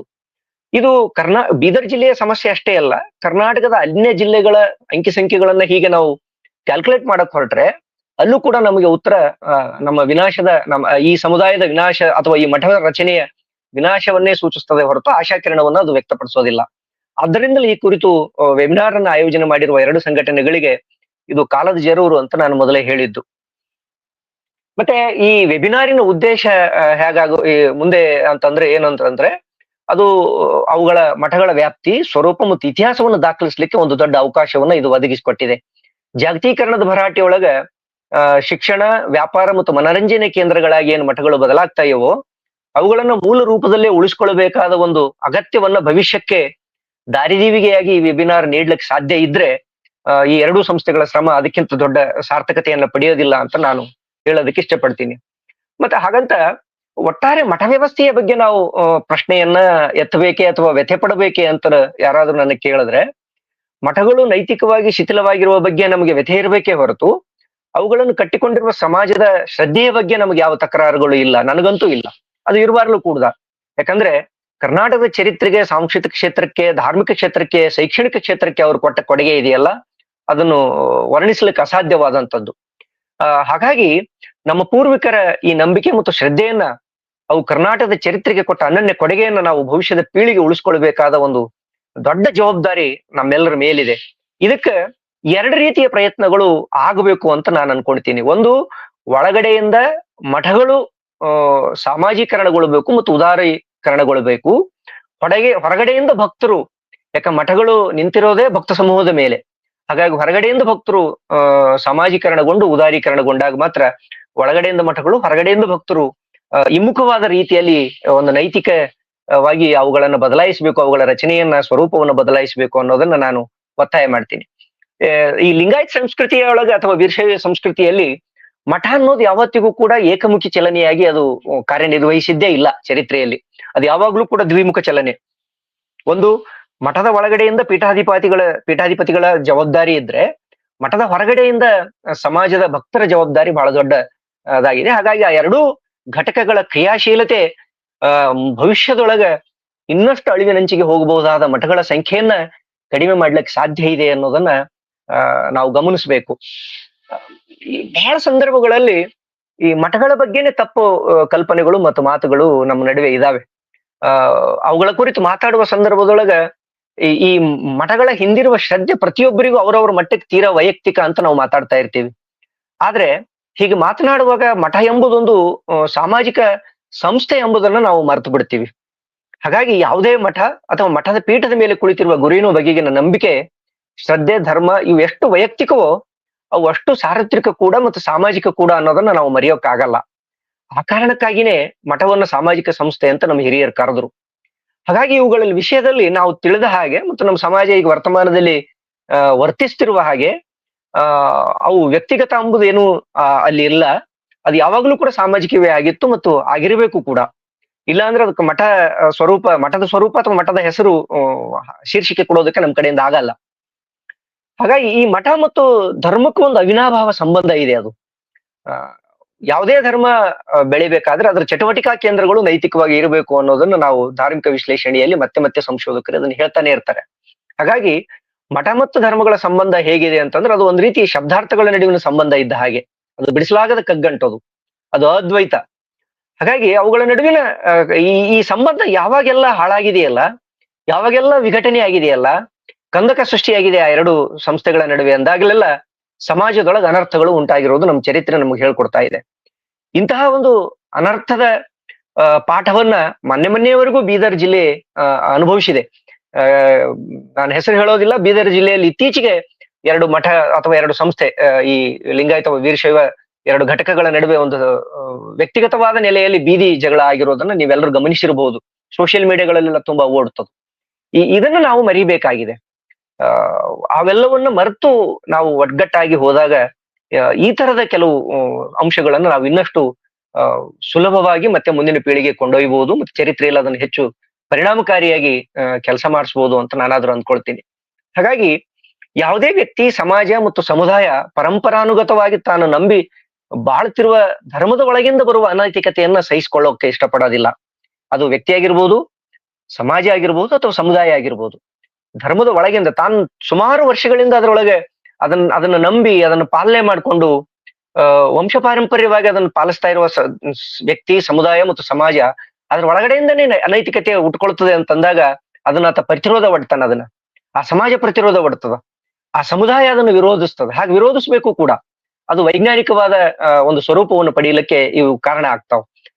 ಹಾಗಾಗಿ ಇಲ್ಲ ಅಂತಂದ್ರೆ ಆ ವ್ಯಕ್ತಿ ಆಗ್ಲಿ, ಆ ಸಮಾಜ ಆಗ್ಲಿ, ಆ ಸಮುದಾಯ ಆಗ್ಲಿ ತನ್ನ ಚಲನಶೀಲತೆಯನ್ನು ಕಳ್ಕೊಳ್ತದೆ ಮತ್ತು ಗತಿಶೀಲತೆಯನ್ನ ಅದು ಕಳ್ಕೊಳ್ತದೆ ಅನ್ನುವಂತಹ ಮಾತುಗಳನ್ನು ನಾವು ಈ ಹಿಂದಿನ ಎಲ್ಲ ಚರಿತ್ರೆಯ ಧರ್ಮದ ವಿಷಯಗಳಲ್ಲಿ ನಾವು ನೋಡಿದೀವಿ. ಅದು ಈ ಮಠಗಳ ವಿಷಯಕ್ಕೂ ಕೂಡ ತುಂಬಾ 100ಕ್ಕೆ 100ರಷ್ಟು ಸಂದರ್ಭಕ್ಕನುಸಾರವಾದ ಒಂದು ಮಾತು ಅಂತ ನಾನು ಅನ್ಕೊಳ್ತೀನಿ. ಇದು ಇನ್ನೊಂದು ದೊಡ್ಡ, ಒಂದ್ ವೇಳೆ ಅದು ಚಲನಶೀಲತೆಯನ್ನು ಕಳ್ಕೊಂತು ಮಠ ವ್ಯವಸ್ಥೆ ಅಂತಂದ್ರೆ, ಅದು ತನ್ನ ಪರಂಪರೆಗೆ ಅಷ್ಟೇ ಅಲ್ಲದೆ ಸುತ್ತಲಿನ ಸಮಾಜಕ್ಕೂ ಕೂಡ ಅದು, ಅಥವಾ ಆ ಮಠದೊಂದಿಗೆ ನಂಟನ್ನು ಹೊಂದಿರುವ ದೊಡ್ಡ ಸಮುದಾಯ ಏನಿರ್ತದ ಆ ಸಮುದಾಯಕ್ಕೂ ಕೂಡ ಕಂಟಕವನ್ನು ಉಂಟು ಮಾಡ್ತದೆ. ಆ ಕಾರಣಕ್ಕಾದ್ರೂ ಮಠಗಳು ನೈತಿಕವಾಗಿ ಉಳ್ಕೋಬೇಕು, ಭಕ್ತರು ನೈತಿಕವಾಗಿ ಉಳ್ಕೊಳ್ಬೇಕು ಅನ್ನುವಂತ ಮಾತುಗಳು ಬರೋದು. ಹಾಗಾಗಿ ಮತ್ತೆ ಈ ಮೂಲಭೂತವಾದಿತನ ಎಂಬುದು ಭಾರತೀಯ ಚರಿತ್ರೆಯಲ್ಲಿ ಸೃಷ್ಟಿ ಮಾಡಿರುವ ಒಂದು ಧಾರ್ಮಿಕ ಮತ್ತು ಸಾಂಸ್ಕೃತಿಕ ಬಿಕ್ಕಟ್ಟುಗಳಿದಾವಲ್ಲ, ಅವುಗಳನ್ನು ಒಡೆಯಕ್ಕಾದ್ರೂ ಕರ್ನಾಟಕದ ಮಟ್ಟಿಗೆ ಹೇಳೋ ಸಂದರ್ಭವನ್ನು ಇಟ್ಕೊಂಡು ಹೇಳಿದ್ರು ಕೂಡ ಬಹುದೊಡ್ಡ ಅಸ್ತ್ರ ಅಂತಂದ್ರೆ ನಮಗೆ ಈ ಮಠಗಳು ಅಂತ ನಾನಾದ್ರೂ ಅಂದ್ಕೊಳ್ತೀನಿ. ಇಲ್ಲ ಅಂತಂದ್ರೆ ನಮ್ಮ ನಡುವಿನ ಈ ಧಾರ್ಮಿಕ ಮತ್ತು ಸಾಂಸ್ಕೃತಿಕ ಬಿಕ್ಕಟ್ಟುಗಳು ಹಾಗೆ ಉಳ್ಕೊಂಡು ವ್ಯಕ್ತಿ ನಡುವಿನ, ಸಮಾಜದ ನಡುವಿನ, ಸಮುದಾಯಗಳ ನಡುವಿನ ಕಂದಕಗಳು ಮತ್ತಷ್ಟು ದೊಡ್ಡದಾಗ್ತಾ ಹೋಗಿ ಈ ಸಮಾಜ ಮತ್ತಷ್ಟು ಸಂಕೀರ್ಣ ಮತ್ತು ಜಟಿಲ ಆಗ್ತದ. ಆ ಕಾರಣಕ್ಕಾದ್ರೂ ಈ ಕರ್ನಾಟಕದ ಮಠಗಳು ಉಳಿಬೇಕು, ಅವುಗಳ ಮೇಲೆ ಅಧ್ಯಯನಗಳಾಗಬೇಕು, ಅವುಗಳ ಬಗ್ಗೆ ಮತ್ತೆ ಚರ್ಚೆಗಳಾಗಬೇಕು. ಈ ದೊಡ್ಡ, ನೀವು ಸಾಹಿತ್ಯದ ಮೂಲಕನೂ ಕೂಡ ಈ ತರದ ಒಂದು ಚರ್ಚೆಯನ್ನ ನಮ್ಮ ಕನ್ನಡ ಸಾಹಿತ್ಯದ ವಲಯ ಮಾಡಿದೆ. ಶಿವರಾಮ್ ಕಾರಂತರ ಚೋಮನದುಡಿ ಕಾದಂಬರಿಯನ್ನು ಇಟ್ಟುಕೊಂಡು ನೋಡಿದ್ರು ಕೂಡ ನಮಗ್ ಮಠಗಳು ಮಾಡಿರಬಹುದಾದಂತಹ ನೂರಾರು ವರ್ಷಗಳಿಂದ ಮಾಡ್ಕೊಂಡು ಬಂದಿರಬಹುದಾದಂತಹ ಕೆಲಸಗಳು ಎಷ್ಟು ಕಠಿಣ ಇದ್ದುವು, ಮತ್ತೆ ಎಷ್ಟು ಜಟಿಲ ಇದ್ದುವು, ಸಂಕೀರ್ಣ ಇದ್ದುವು, ಅವುಗಳ ತ್ಯಾಗ ಎಂತದ್ದು ಅನ್ನೋದು ನಮಗೆ ಅರ್ಥ ಆಗ್ತದ. ಆ ಕಾರಣಕ್ಕಾದ್ರೂ ನಾವು ಈ ಪ್ರಾಚೀನ ಭಾರತೀಯ ಕೆಲವು ಮೌಢ್ಯಗಳಿಗೂ, ನಂಬಿಕೆ ಮತ್ತು ಶ್ರದ್ಧೆಗಳಿಗೂ, ಲಿಂಗಾಯತ್ ಸಮಾಜ ಅಥವಾ ವೀರಶೈವ ಸಮಾಜದ ಇವುಗಳಿಗೂ ಈ ತಾಳೆ ಹಾಕಿ ನೋಡಿದಾಗ ನಮ್ಗೆ ಈ ಮಠದ ಶಕ್ತಿ ಏನು, ಮಠಗಳ ಶಕ್ತಿ ಏನು, ಸ್ವಾಮೀಜಿಗಳ ಶಕ್ತಿ ಏನು ಅನ್ನೋದು ನಮಗ್ ಚರಿತ್ರೆಯಿಂದ ಕಲಿಯಬಹುದಾದ ಬಹಳ ದೊಡ್ಡ ಪಾಠ ಅಂತ ನಾನು ಅನ್ಕೊಳ್ತೀನಿ. ವಿಪರ್ಯಾಸ ಅಂತಂದ್ರೆ ಇತ್ತೀಚೆಗೆ ಕೆಲವು ಮಠಗಳು ತಮಗಲ್ಲದ ವಿಷಯದಲ್ಲಿ ಚರ್ಚೆಗೆ ಒಳಪಡ್ತಾ ಇರೋದು ಬಹಳ ಖೇದಕರ ಸಂಗತಿ. ನಾನು ಈಗ ಬೀದರ್ ಜಿಲ್ಲೆಯ ವಿಷಯಕ್ಕೆ ಬರೋದಾದ್ರೆ, ಇದು ಒಂದು ಮಠದ ಸ್ವರೂಪ, ರಚನೆ ಮತ್ತು ಅವುಗಳ ನೈತಿಕತೆ, ಬೀದರ್ ಜಿಲ್ಲೆಯಲ್ಲಿ ಇರಬಹುದಾದ ಮಠಗಳ ಸಂಖ್ಯೆ ಕುರಿತು ಒಂದಿಷ್ಟು ಪ್ರಾಸ್ತಾವಿಕ ಮಾತುಗಳನ್ನ ನಾನು ಆಡದೆ. ನೇರವಾಗಿ ಈಗ ನಾನು ವಿಷಯಕ್ಕೆ ಬರ್ತೀನಿ. ಬೀದರ್ ಜಿಲ್ಲೆಯಲ್ಲಿ ಸುಮಾರು 8 ತಾಲೂಕುಗಳು ಇದಾವೆ ಈಗ ವರ್ತಮಾನದೊಳಗ.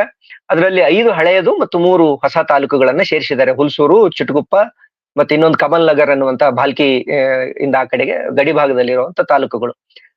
ನಾನು ಅವಿಭಜಿತ ತಾಲೂಕುಗಳನ್ನು ಇಟ್ಟುಕೊಂಡೇ ಮಾತಾಡ್ತೀನಿ. 5 ತಾಲೂಕುಗಳು ಅಂದ್ರೆ ಬೀದರ್ ತಾಲೂಕ 1, ಹುಮ್ನಾಬಾದು, ಬಸವ ಕಲ್ಯಾಣ, ಭಾಲ್ಕಿ ಮತ್ತು ಔರಾದ್, 5 ತಾಲೂಕುಗಳನ್ನು ಇಟ್ಕೊಂಡು ತಾಲೂಕವಾರು ಹೇಗೆ ಮಠಗಳಿದಾವೆ, ಅವುಗಳ ಅಸ್ತಿತ್ವ ಏನು, ಅವುಗಳ ವಿಶೇಷತೆ ಏನು, ನಿಮಗೆ ಆ ಮಠಗಳ ಬಗ್ಗೆ ನಾನು ಒಂದಿಷ್ಟು ಸಂಕ್ಷಿಪ್ತ ಮಾಹಿತಿಯನ್ನ ಕೊಡ್ತೇನೆ ಹೊರತು ತುಂಬಾ ವಿವರವಾದ ರೀತಿಯಲ್ಲಿ ಹೋದ್ರೆ ಒಂದೊಂದು ಮಠದ ಮೇಲೇನೆ 1 ತಾಸುಗಳು ಅಷ್ಟು ಮಾತಾಡಬಹುದಾದ ಕೆಲಸ ಕಾರ್ಯಗಳನ್ನ ಅವ್ರು ಮಾಡಿದ್ದಾರೆ. ಧಾರ್ಮಿಕ ಕಾರ್ಯಗಳು, ಸಾಮಾಜಿಕ ಕಾರ್ಯಗಳು, ಸಾಹಿತ್ಯಿಕ ಚಟುವಟಿಕೆಗಳು, ಸಾಂಸ್ಕೃತಿಕ ಚಟುವಟಿಕೆಗಳನ್ನ ಅವ್ರು ಇಟ್ಕೊಂಡು ಮಾತಾಡೋದಾದ್ರೆ ದೊಡ್ಡ ಸಮಯ ಬೇಕಾಗ್ತದೆ ಅದಕ್ಕೆ. ಹಾಗಾಗಿ ಸಂಕ್ಷಿಪ್ತವಾಗಿ ಇಡೀ ಜಿಲ್ಲೆಯನ್ನು ನಾನು ಕವರ್ ಮಾಡುವಂತ ಒಂದು ಪ್ರಯತ್ನವನ್ನ ನಾನು ಮಾಡ್ತೀನಿ.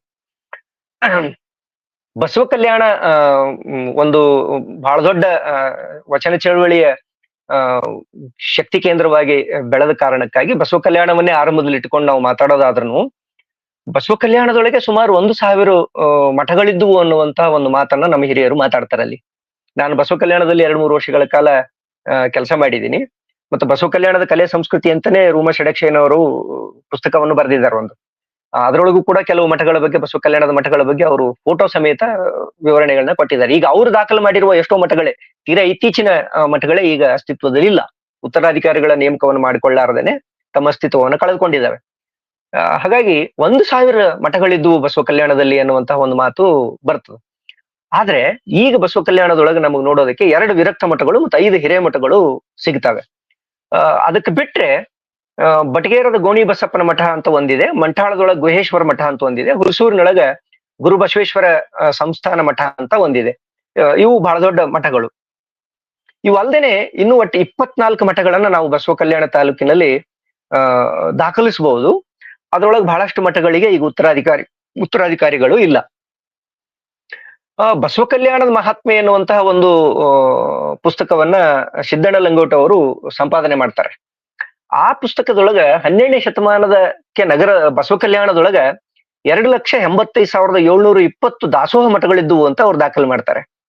ಈ ಸಂಖ್ಯೆಯನ್ನ ನಾವು ಹೇಗೆ ತಗೊಳ್ಬೇಕು, ಒಂದು ನಗರದಲ್ಲಿ 2,80,000 ಮಠಗಳಿರೋದಕ್ಕೆ ಸಾಧ್ಯಯಾ ಅನ್ನುವಂತಹ ಆಧುನಿಕ ಪ್ರಶ್ನೆ ಬಂದಾಗ ಬಹುಶಃ ಅದನ್ನ ನಾವು ಲಿಟ್ರಲಿ ಆಗಿ ಮಾತ್ರ ತಗೊಳ್ಳಾರ್ದೇನೆ ಅದು ಆ ಕಾಲಮಾನದ ಲಿಂಗಾಯತ್ ಜನಸಮುದಾಯವನ್ನ ಸೂಚಿಸ್ತಿರಬಹುದಾದ ಜನಸಂಖ್ಯೆ ಕೂಡ ಆಗಿರಬಹುದು ಅನ್ನುವಂತ ಒಂದು ಊಹೆಯನ್ನ ನಾವು ಗ್ರಹಿಸಿಕೊಳ್ಳಕ್ಕೆ ಸಾಧ್ಯ ಇದೆ. ಮತ್ತೆ ಈ 2,80,720 ಮಠಗಳಿಗೆ ಮುಖ್ಯವಾದದ್ದು ಮತ್ತು ಕೇಂದ್ರ ಸ್ಥಾನವಾದದ್ದು ಬಸವರಾಜ ದೇವರ ಮಠ ಅಂತ ಅವ್ರು ಹೇಳ್ತಾರ ಆ ಮಹಾತ್ಮೆಯಲ್ಲಿ.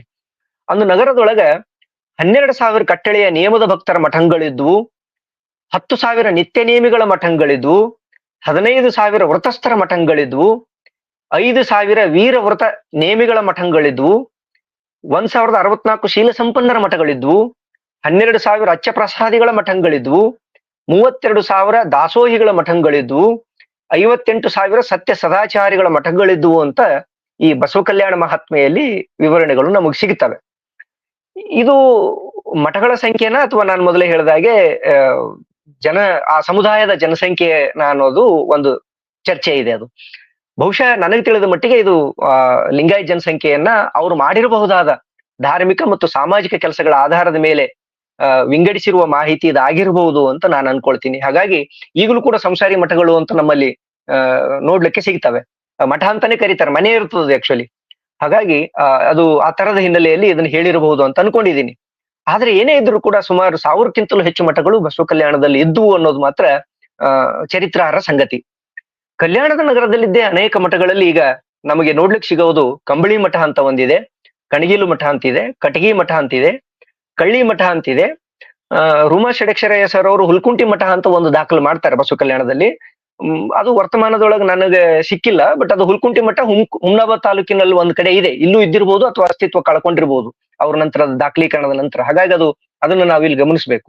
ಗದಿಗೆ ಮಠ ಅಂತ ಒಂದಿದೆ, ದಾಸೋಹ ಮಠ ಅಂತ ಒಂದಿದೆ, ಮಹಾಂತ ಮಠ, ಉರ್ಲಿಂಗ ಪೆದ್ದಿ ಮಠ, ಜೇಡರದಾಶಿಮೇನ ಮಠ, ಹೀಗೆ ಅಂದಾಜು 10ರಿಂದ 15 ಮಠಗಳು ಈಗಲೂ ಕೂಡ ನಮಗೆ ನಗರದೊಳಗೆ ನೋಡ್ಲಿಕ್ಕೆ ಸಿಗ್ತವೆ. ಸುಸಜ್ಜಿತವಾದ ಚಟುವಟಿಕೆಗಳಲ್ಲಿ ಅವು ತೊಡಗಿಸ್ಕೊಂಡಿರೋದನ್ನ ನಾವು ನೋಡ್ತೀವಿ. ಬಹಳ ಮುಖ್ಯವಾಗಿ ನಾವು ಈ ಮಠಗಳನ್ನ ಇಟ್ಟುಕೊಂಡು ನೋಡಿದಾಗ ಅವೆಲ್ಲವೂ ಒಂದೇ ಕಾಲಕ್ಕೆ ಮತ್ತು ಒಂದೇ ಕಾರಣಕ್ಕಾಗಿ ಹುಟ್ಟಿದಂತಹ ಮಠಗಳಲ್ಲ. ಅವುಗಳ ಚರಿತ್ರೆಯನ್ನು ಓದ್ತಾ ಹೋದ್ರೆ ಅವುಗಳ ಹುಟ್ಟು ಮತ್ತು ರಚನೆ ತುಂಬಾ ಭಿನ್ನ ಭಿನ್ನ ಕಾಲಮಾನಕ್ಕೆ, ಭಿನ್ನ ಭಿನ್ನ ಸಮಾಜದ ಒತ್ತಡಗಳಿಗೆ, ಚರಿತ್ರೆಯ ಒತ್ತಡಗಳಿಗೆ ಆಗಿರೋದು ನಮಗೆ ಗೊತ್ತಾಗ್ತದೆ. ಬೀದರ್ ಜಿಲ್ಲೆಯ ಮಟ್ಟಕ್ಕೆ ಹೇಳೋದಾದ್ರೂ ಕೂಡ ಈ ತರದ ಈ ವೀರಶೈವ ಮಠಗಳ ಮೇಲೆ ಒಂದು ವೈಜ್ಞಾನಿಕವಾದ ವಸ್ತುನಿಷ್ಠವಾದ ವಿಶ್ಲೇಷಣೆಯನ್ನ ಒಳಗೊಂಡಂತಹ ಅಧ್ಯಯನ ಈವರೆಗೂ ಆಗದೇ ಇರೋದು ನನಗೆ ಈ ಉಪನ್ಯಾಸದ ಸಂದರ್ಭದ ತಯಾರಿಕೆಯಲ್ಲಿ ಕಂಡು ಬಂತು. ಬಹಳಷ್ಟು ಗೊಂದಲಗಳು ನಮಗೆ ಈವರೆಗಿನ ಸಾಹಿತ್ಯದೊಳಗೆ ಸಿಗೋದಕ್ಕೆ ಸಾಧ್ಯ ಇದೆ. ನಾನು ಆರಂಭದಲ್ಲೇ ಬಟಿಯಾದೊಳಗೆ ಒಂದು ಗೋಣಿ ಬಸಪ್ಪನ ಮಠ ಇದೆ ಅಂತ ಉಲ್ಲೇಖವನ್ನು ಮಾಡಿದೆ. ಅಲ್ಲಿ ಈ ಕೆಲವು ಪುಸ್ತಕಗಳಲ್ಲಿ ಈಗ ಚಂದ್ರಶೇಖರ್ ನಾರಾಯಣಪುರ್ ಅವರು ದಾಖಲು ಮಾಡಿರೋ ಪುಸ್ತಕದೊಳಗನೆ ಕರ್ನಾಟಕದ ವೀರಶೈವ ಮಠದಲ್ಲಿ ಅದು ಗೋಣಿ ರುದ್ರೇಶ್ವರ ಮಠ ಅಂತ ದಾಖಲು ಮಾಡಿದ್ದಾರೆ ಅವರು. ಯಾಕಂದ್ರೆ ವರ್ತಮಾನದ ಬಟಗೇರ ಗ್ರಾಮ, ಅದು ಬಸವ ಕಲ್ಯಾಣದ ಒಂದು ಗ್ರಾಮ, ಅದು ಅಲ್ಲಿರುವ ಮಠದ ಆಡಳಿತ ಮಂಡಳಿಗೆ ಅಥವಾ ಅದರ ವಾರಸುದಾರ ಈಗ ಯಾರು ನೋಡ್ಕೊಂಡು ಹೋಗ್ತಾ ಇದಾರೋ ಅವ್ರುಗಳಿಗೆ ಕೇವಲ 3 ಹೆಸರುಗಳು ಮಾತ್ರ, ತನ್ನ ಹಿಂದಿನ 3 ಹೆಸರುಗಳು ಮಾತ್ರ ಗೊತ್ತಿದಾವೆ. ಅದು ರುದ್ರೇಶ್ವರ ಸ್ವಾಮಿಗಳು ಅನ್ನೋ ಹೆಸರಿಂದ ಆರಂಭ ಆಗಿ ಇನ್ನಿಬ್ಬರ ಹೆಸರಾಗಿ ಈಗ 4ನೇಯವರು ಅಲ್ಲಿ ಪೀಠಾಧಿಪತಿಗಳಾಗಿದ್ದಾರೆ. ಆ ರುದ್ರೇಶ್ವರ ಅನ್ನುವ ಹೆಸರು ಮಾತ್ರ ಗೊತ್ತಿರೋ ಕಾರಣಕ್ಕಾಗಿ ಅದು ಅಲ್ಲಿಂದಲೇ ಆ ಮಠದ ಚರಿತ್ರೆ ಅನ್ನೋದನ್ನ ಅವ್ರು ದಾಖಲು ಮಾಡ್ತಾ ಹೋಗಿದ್ದಾರೆ. ಇಂಥ ಕೆಲವು ಗೊತ್ತಿದ್ದೋ ಗೊತ್ತಿಲ್ದನೋ ಕೆಲವು ತಪ್ಪುಗಳು ನಮ್ಮ ಈ ಸಾಹಿತ್ಯಕ್ಕೆ ಸಂಬಂಧಪಟ್ಟಂಗೆ ದಾಖಲಾಗಿದ್ದಾವೆ. ಆದ್ರೆ ಗೋಣಿ ಬಸಪ್ಪ ಅನ್ನುವಂಥವ್ನು 16ನೇ ಶತಮಾನದ ವ್ಯಕ್ತಿ ಆತ, ಚಾರಿತ್ರಾರ್ಹ ವ್ಯಕ್ತಿ ಆತ, ಪುರಾಣದ ವ್ಯಕ್ತಿ ಅಲ್ಲ. ಅದನ್ನು ಬಹಳ ಮುಖ್ಯವಾಗಿ ನಾವು ಗಮನಿಸ್ಬೇಕು. ಮತ್ತೆ ಅವನು ಮೂಲತಃ ಕೊಟ್ಟೂರಿನವನು, ಷಡಕ್ಷರಯ್ಯ ಸರ್ ಅವರು ಊರಿನವರು, ಆ ಪರಿಸರದವನು, ಕೊಟ್ಟೂರು ಪರಿಸರದವನು. ಈ ಪಂಚಪೀಠಗಳು ಅಂತ ಹೇಗಿದಾವಲ್ಲ ಇಲ್ಲಿ ಅದೇ ಮಾದರಿಯಲ್ಲಿ ಪಂಚಗಣಾಧೀಶ್ವರರು ಅಂತ ಬರ್ತಾರೆ. ಆ ಪಂಚಗಣಾಧೀಶ್ವರರಲ್ಲಿ ಒಬ್ಬಾತ ಮದ್ದಾನೇಶ ಅಂತ. ಆ ಮದ್ದಾನೇಶ ನಮಗೆ ಗೋಣಿ ಬಸಪ್ಪ. ಆ ಮದ್ದಾನೇಶನ ನಂತರ ಬರುವಂತ ಆ ಕುಟುಂಬದಲ್ಲಿ ಬರುವಂತಹ ವಂಶಸ್ಥರು ಕರ್ನಾಟಕದೊಳಗೆ ಒಂದು ದೊಡ್ಡ ಸಂಪ್ರದಾಯವನ್ನೇ ಸ್ಟಾರ್ಟ್ ಮಾಡಿದ್ರು ಅವರು. ಅದನ್ನು ಬಸವ ಸಂಪ್ರದಾಯ ಅಂತ ನಾವು ಕರಿತೀವಿ, ಬಾಲಬಸವ ಸಂಪ್ರದಾಯ ಅಂತ. ಅದೊಂದು ದೊಡ್ಡ ಸಾಮಾಜಿಕ ತೊಡಕಾಗಿ ಮುಂದೆ ಲಿಂಗಾಯತ್ ಸಮಾಜದಿಂದ ಅಥವಾ ವೀರಶೈವ ಸಮಾಜದಿಂದ ಹೊರಗುಳಿತು.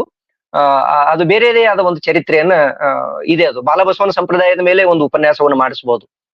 ಅದಕ್ಕೆ ಸಂಬಂಧಪಟ್ಟ ಎಷ್ಟೋ ಕುರುಹುಗಳು ಈಗಲೂ ಕೂಡ ನಮ್ಮಲ್ಲಿ ಬಸವ ಕಲ್ಯಾಣದ ಪರಿಸರದಲ್ಲೇ ನಮಗೆ ನೋಡೋದಕ್ಕೆ ಸಿಗ್ತವೆ. ನೀವು ಬೆಟ್ಟಬಾಲ್ಕುಂದ ಅಂತ ಒಂದು ಊರಿದೆ. ಬೆಟ್ಟಬಾಲ್ಕುಂದದೊಳಗ ಸಣ್ಣ ಮಗುವಿನ 2 ಪಾದುಕೆಗಳು ಇರುವಂತ ಒಂದು ಶಿಲ್ಪ ಇದೆ ಬೆಟ್ಟದ ಮೇಲೆ.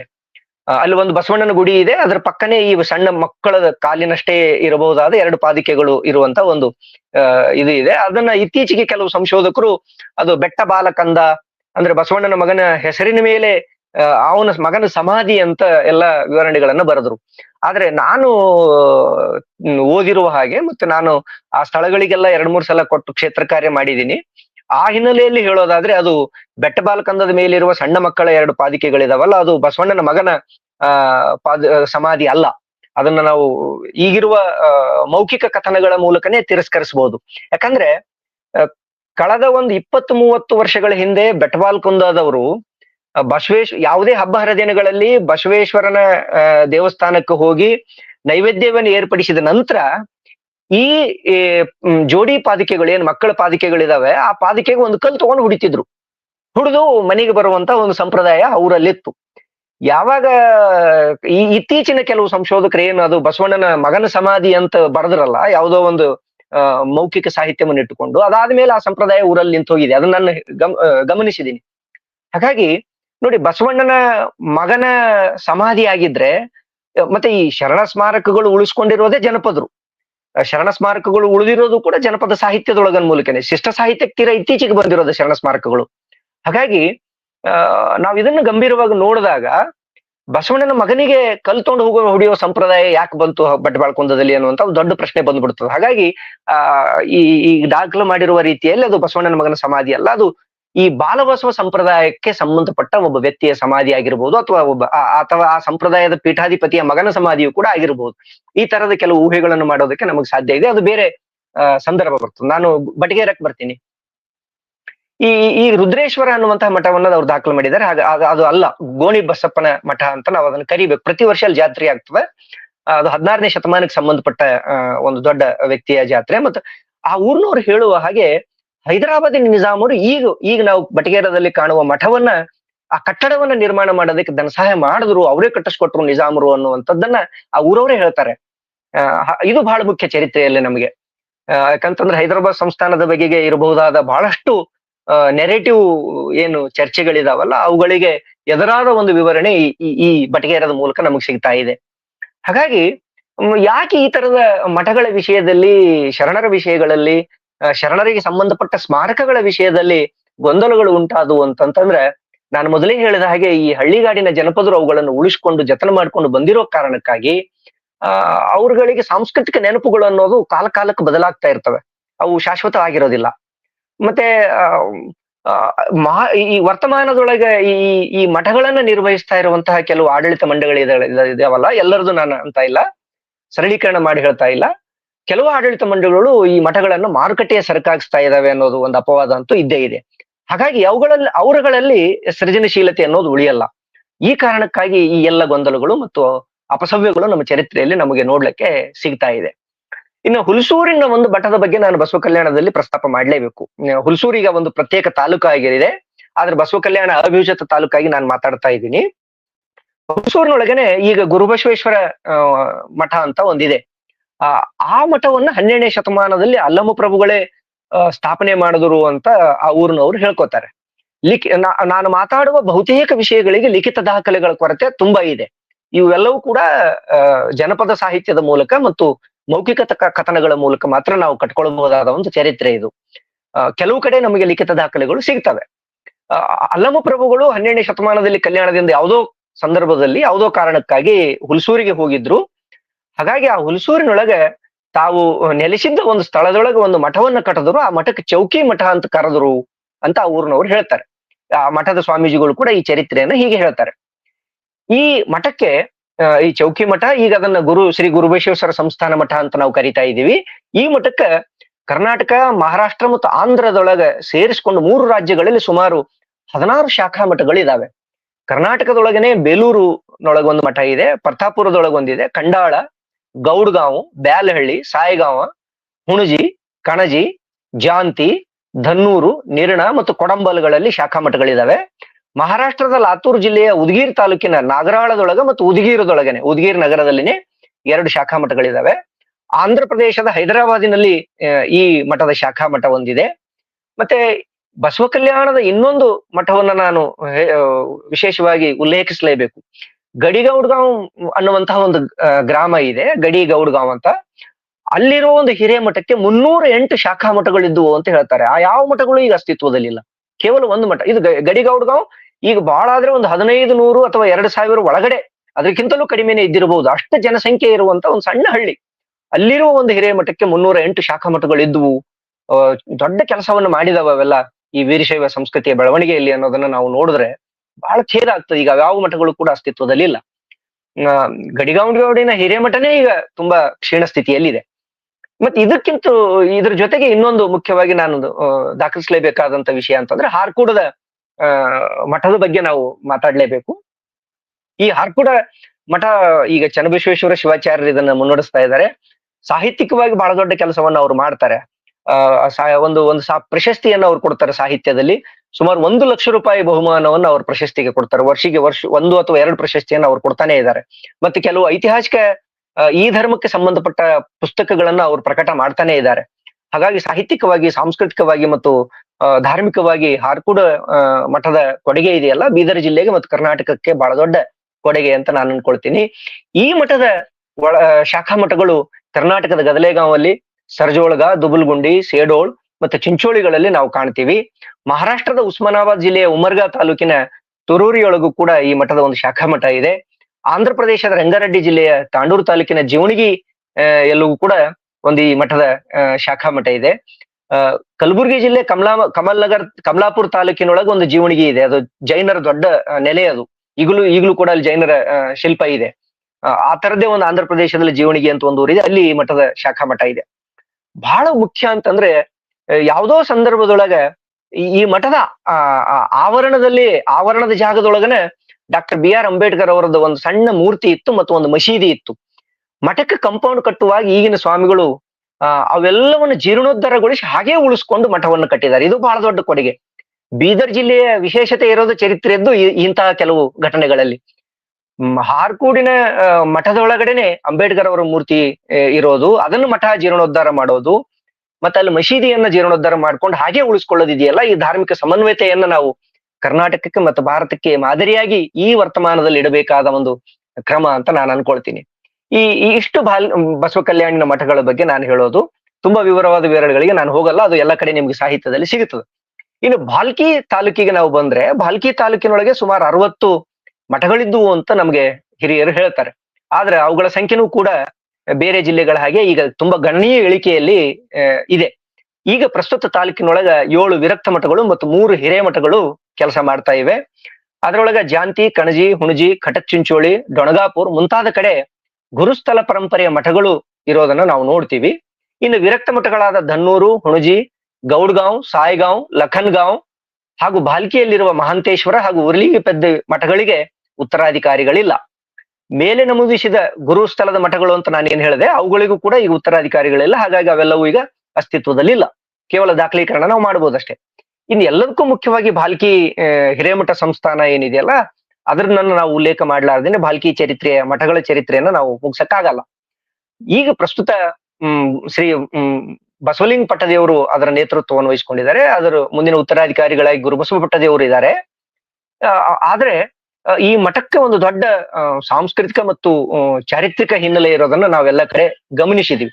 ತಾತ್ವಿಕವಾಗಿ ಮತ್ತು ಉದಾರವಾದಿ ಮಠ ಅಂತೇಳಿ ಇದು ಕರೆಸ್ಕೊಳ್ತದೆ.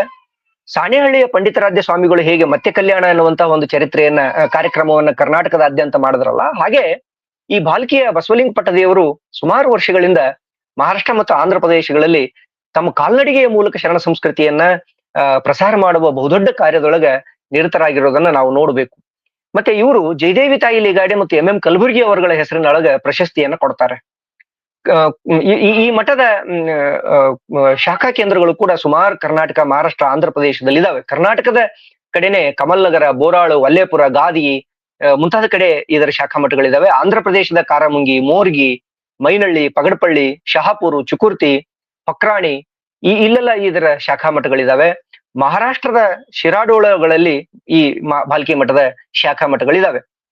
ಈ ಮಠವನ್ನ ಅದರ ಹಿನ್ನೆಲೆ ಮತ್ತು ಚರಿತ್ರೆ ಮತ್ತು ಸಂಸ್ಕೃತಿಯನ್ನು ಗಮನಿಸಿಕೊಂಡು ಜನರು ಏನೆಲ್ಲಾ ಹೆಸರುಗಳಿಂದ ಕರೀತಾರೆ ಅಂತ ಅನ್ನೋದೇ ಒಂದು ದೊಡ್ಡ ಸ್ವಾರಸ್ಯಕರ ಸಂಗತಿ ಅಂತ ನಾನು ಅನ್ಕೊಳ್ತೀನಿ. ನೋಡಿ, ಇದನ್ನು ಜನ ವಿಚಾರ ಸ್ವಾತಂತ್ರ್ಯದ ಮಠ ಅಂತ ಕರೀತಾರೆ, ಬಡವರ ಮಠ ಅಂತ ಕರೀತಾರೆ, ದೀನದಲಿತರ ಮಠ ಅಂತ ಕರೀತಾರೆ, ಕನ್ನಡತ್ವದ ವಿಕಾಸವೇ ಬಸವತತ್ವದ ವಿಕಾಸವೆಂದರಿತ ಕನ್ನಡದ ಮಠ ಅಂತನೂ ಕೂಡ ಕರೀತಾರೆ. ಸಾಮಾಜಿಕ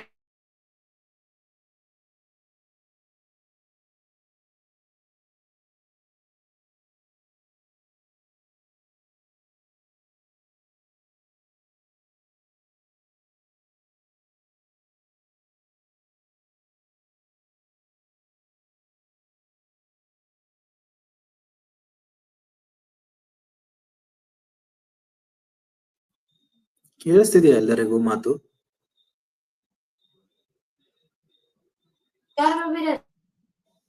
ವೀರ್ ಶೆಟ್ಟಿ ಸರ್, ನಿಮ್ಮ ಮಾತು ಕೇಳಿಸ್ತಾ ಇಲ್ಲ ಸರ್. ನೀವು ಹ್ಯಾಂಗ್ ಆಗಿದೆ ಸರ್ ನಿಮ್ದು. ವೀರ್ ಶೆಟ್ಟಿ ಸರ್. ಸರ್ ಕೇಳಿಸ್ತಾ ಇದೆಯಾ ಮೇಡಮ್?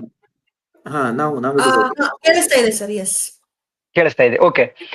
ಈ ತರದ ಕೆಲವು ಬಹಳಷ್ಟು ಹೆಸರುಗಳಿಂದ ಅದನ್ನ ಕರೀತೀರಿ. ಖ್ಯಾತಂ ಸಂಶೋಧಕರಾದ ಧಾರವಾಡದವರೇ ಆದಂತ ಎಂ ಕಲಬುರ್ಗಿ ಅವರು ನಾಡಿನ ಗುರುಸ್ಥಳದ ಮಠಗಳಿಗೆ ಬಾಲ್ಕಿಯ ಹಿರೇಮಠ ಮಾದರಿ ಅನ್ನುವಂತ ಒಂದು ಮಾತನ್ನ ಆಡ್ತಾರೆ.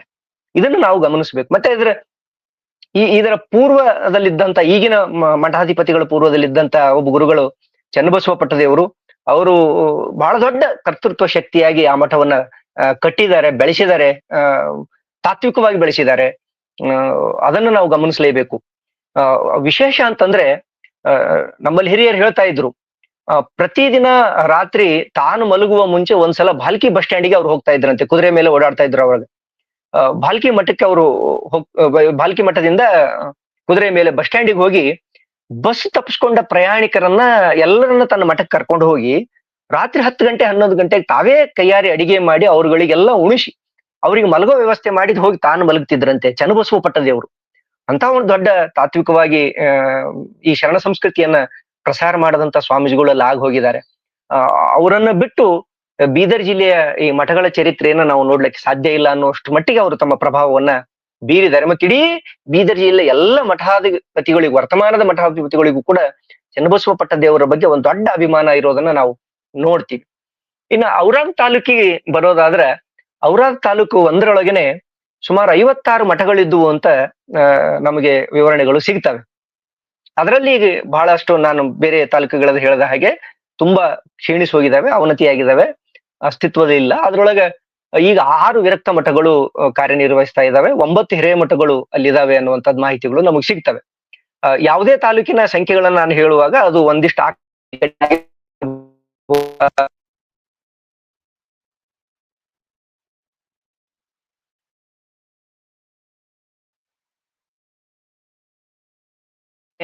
ಆರು ವಿರಕ್ತ ಮಠಗಳು ಮತ್ತು 9 ಹಿರಿಯ ಮಠಗಳಲ್ಲದೇನೆ ಕೌಠಾ ಬಿ ಎನ್ನುವಂತ ಒಂದು ಗ್ರಾಮದೊಳಗ ಬೀದರಿಂದ ಔರಾದಿಗೆ ಹೋಗುವಾಗ ಅದು ಆ ಗ್ರಾಮ ಬರ್ತದೆ. ಅಲ್ಲಿ ಸಿದ್ದರಾಮ್ ಶರಣರ ಬೆಲ್ದಾಡ್ರ ಒಂದು ಆಶ್ರಮ ಇದೆ. ಮತ್ತೆ ಮುಧೋಳೆ ಬಿ ಎನ್ನುವಂತ ಒಂದು ಗ್ರಾಮ ಇದೆ. ಅಲ್ಲಿ ಪಂಚಾಚಾರ್ಯ ಪರಂಪರೆಯ ಇನ್ನೊಂದು ಮಠ ಕೂಡ ಅಲ್ಲಿದೆ. ಬೆಲ್ದಾಳ್ ಶರಣರ ಆಶ್ರಮದ ಬಗ್ಗೆ ನಾವು ಹೇಳಲೇಬೇಕು. ಮೂಲತಃ ಇದು ಅಂದ್ರೆ ನಿಮ್ನ ವರ್ಗದಿಂದ ಬಂದಂತಹ ಒಬ್ಬ ವ್ಯಕ್ತಿಯನ್ನ ಪೀಠಾಧಿಪತಿ ಮಾಡಿರುವ ಆಶ್ರಮ ಅದು. ಬಾಲ್ಕಿಯ ಹಿರೇಮಠದ ಶ್ರೀಗಳು ಇವರನ್ನ ಕರೆದು ಲಿಂಗದೀಕ್ಷೆಯನ್ನು ಕೊಡುವುದ್ರ ಮೂಲಕ ಅವರನ್ನ ಅಲ್ಲಿ ಪೀಠಾಧಿಪತಿಗಳು ಮಾಡಿರುವ ಒಂದು ದೊಡ್ಡ ಧಾರ್ಮಿಕ ಸಮಾಜೋಧಾರ್ಮಿಕ ಕ್ರಾಂತಿ ಅಂತ ನಾವು ಅದನ್ನ ಅನ್ಕೊಳ್ಬೇಕಾಗ್ತದೆ. ಇಷ್ಟು ಔರಾದ್ ತಾಲೂಕಿನಲ್ಲಿ ಇರುವಂತಹ ಒಂದು ವಿಶೇಷ. ಇನ್ನು ಬೀದರ್ ತಾಲೂಕಿಗೆ ಬರೋದಾದ್ರೆ, ಬೀದರ್ ತಾಲೂಕಿನೊಳಗನೆ 75 ಮಠಗಳಿದ್ದು ಅನ್ನುವಂಥದ್ದು ನಮಗೆ ಮೌಖಿಕ ಕಥನಗಳು ಸಿಗ್ತವೆ. ಆದ್ರೆ ಈಗ ಅವುಗಳಲ್ಲಿ ಬಹಳಷ್ಟು ಉಳ್ಕೊಂಡಿಲ್ಲ. 2 ವಿರಕ್ತ ಮಠಗಳು ನಮ್ಗೆ ನೋಡ್ಲಿಕ್ಕೆ ಸಿಗ್ತವೆ, 4 ಹಿರೇಮಠಗಳು ಇರೋ ದಾಖಲೆಗಳು ನಮಗೆ ಸಿಗ್ತವೆ. ಅದ್ರೊಳಗೆ ನಿಡುವಂಚದ ಚೌಕಿ ಮಠ, ಈ 4 ಹಿರೇಮಠಗಳು ಮತ್ತು 2 ವಿರಕ್ತ ಮಠಗಳು ಅಲ್ದೇನೆ ನಿಡುವಂಚದ ಚೌಕಿ ಮಠ, ಚಿದ್ರಿ ಹತ್ರ ಇರುವಂತ ಇರಂತಿ ಮಠ, ಮುಪ್ಪಯ್ಯನ ಮಠ, ಶ್ರೀ ಪಟ್ಟದ ಮಠ, ಯಾದಲಾಪುರದ ಚರಂತಿ ಮಠ, ಲಾಡ್ಗೇರಿಯ ರುದ್ರಸ್ವಾಮಿ ಮಠಗಳು. ಹಲೋ, ಕೇಳಿಸ್ತಾ ಇದೆ ಸರ್. ಕೇಳಿಸ್ತಾ ಇದೆ. ಲಾಡಿಗೇರಿಯ ರುದ್ರಸ್ವಾಮಿ ಮಠಗಳು. ಇವುಗಳಲ್ಲದೆ ಭಾತಾಮ್ರ ಅನ್ನುವಂತಹ ಒಂದು ಗ್ರಾಮ ಇದೆ. ಆ ಭಾತಾಮ್ರ ಗ್ರಾಮದ ಒಂದು ಶಾಖಾ ಮಠ ಬಸವಮುಕ್ತಿ ಮಂದಿರ ಎನ್ನುವಂತಹ ಹೆಸರಿನೊಳಗೆ ಬೀದರ್ನೊಳಗೆ ನಮ್ಗೆ ಸಿಗ್ತದೆ. ಖಾರ್ಗಿ ಗ್ರಾಮದೊಳಗನು ಒಂದು ಮಠ ಇದೆ. ಈ ಎಲ್ಲ ಮಠಗಳು ಬೀದರ್ ತಾಲೂಕಿನೊಳಗೆ ನಮಗೆ ಸಿಗ್ತವೆ. ಇವುಗಳಲ್ಲಿ ಅಲಿಯಂಬ್ರದ ಒಂದು ಮಠ ಈಗ ನಮಗೆ ಅಸ್ತಿತ್ವದಲ್ಲಿ ಇಲ್ಲ, ಸಿಗೋದಿಲ್ಲ.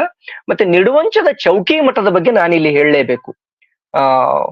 ಅದು ಬಹಳ ಸಮಾಜೋಧಾರ್ಮಿಕವಾಗಿ ಬಹಳ ದೊಡ್ಡ ಕ್ರಾಂತಿಕಾರಿ ಕೆಲವು ಕ್ರಮಗಳನ್ನ ತೆಗೆದುಕೊಂಡಿರುವಂತಹ ಮಠ ಅಂತ ನಾನು ಅನ್ಕೊಳ್ತೀನಿ. ಅಲ್ಲಿ ಸ್ವಾಮೀಜಿಗಳು ಯಾರ್ಯಾರು ಅಧಿಕಾರಕ್ಕೆ ಬಂದು ಹೋಗಿದ್ದಾರೆ ಎನ್ನುವಂತಹ ಒಂದು ಪಟ್ಟಿಯನ್ನ ನಾನು ಗಮನಿಸ್ತಾ ಇದ್ದೆ ಸುಮ್ನೆ. ಅದನ್ನು ನೋಡುವಾಗ ಬುದ್ಧಪ್ಪಯ್ಯ ಎನ್ನುವಂತಹ ಒಬ್ಬ ವ್ಯಕ್ತಿಯ ಹೆಸರು ನನಗೆ ಸಿಗಿತು. ಬುದ್ಧಪ್ಪಯ್ಯ ಎನ್ನುವಂತಹ ಬುದ್ಧಪ್ಪಯ್ಯ ಸ್ವಾಮಿ, ಸುಲ್ತಾನ್ ಸಾಬ್ ಸ್ವಾಮಿ ಎನ್ನುವಂತ ಒಬ್ಬ ವ್ಯಕ್ತಿಯ ಹೆಸರು ಕೂಡ ನನಗೆ ಅಲ್ಲಿ ಸಿಗ್ತದೆ. 1984 ಈ ಮಠದ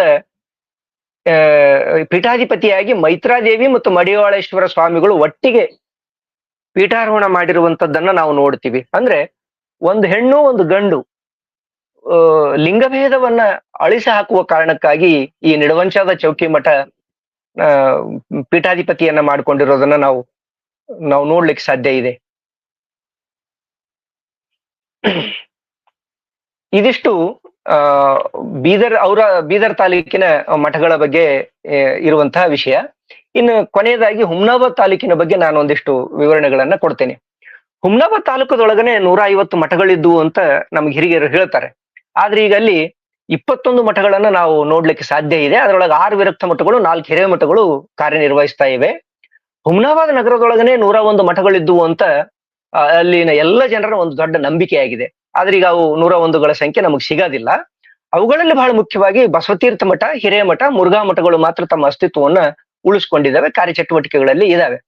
ಇವುಗಳಲ್ಲದೆ ಅಲ್ಲಿ ನಗರದೊಳಗನೆ ಕೆಂಪಯ್ಯನ ಮಠ ಅಂತ ಇತ್ತು, ಕೆಂಚಿನ ಮಠ ಇತ್ತು, ಕರೇನ ಮಠ, ಕುಂಬಾರ ಮಠ, ಕರಿಬೇಶ್ವೇಶ್ವರ ಮಠ, ಕಾಶಿ ಮಠ.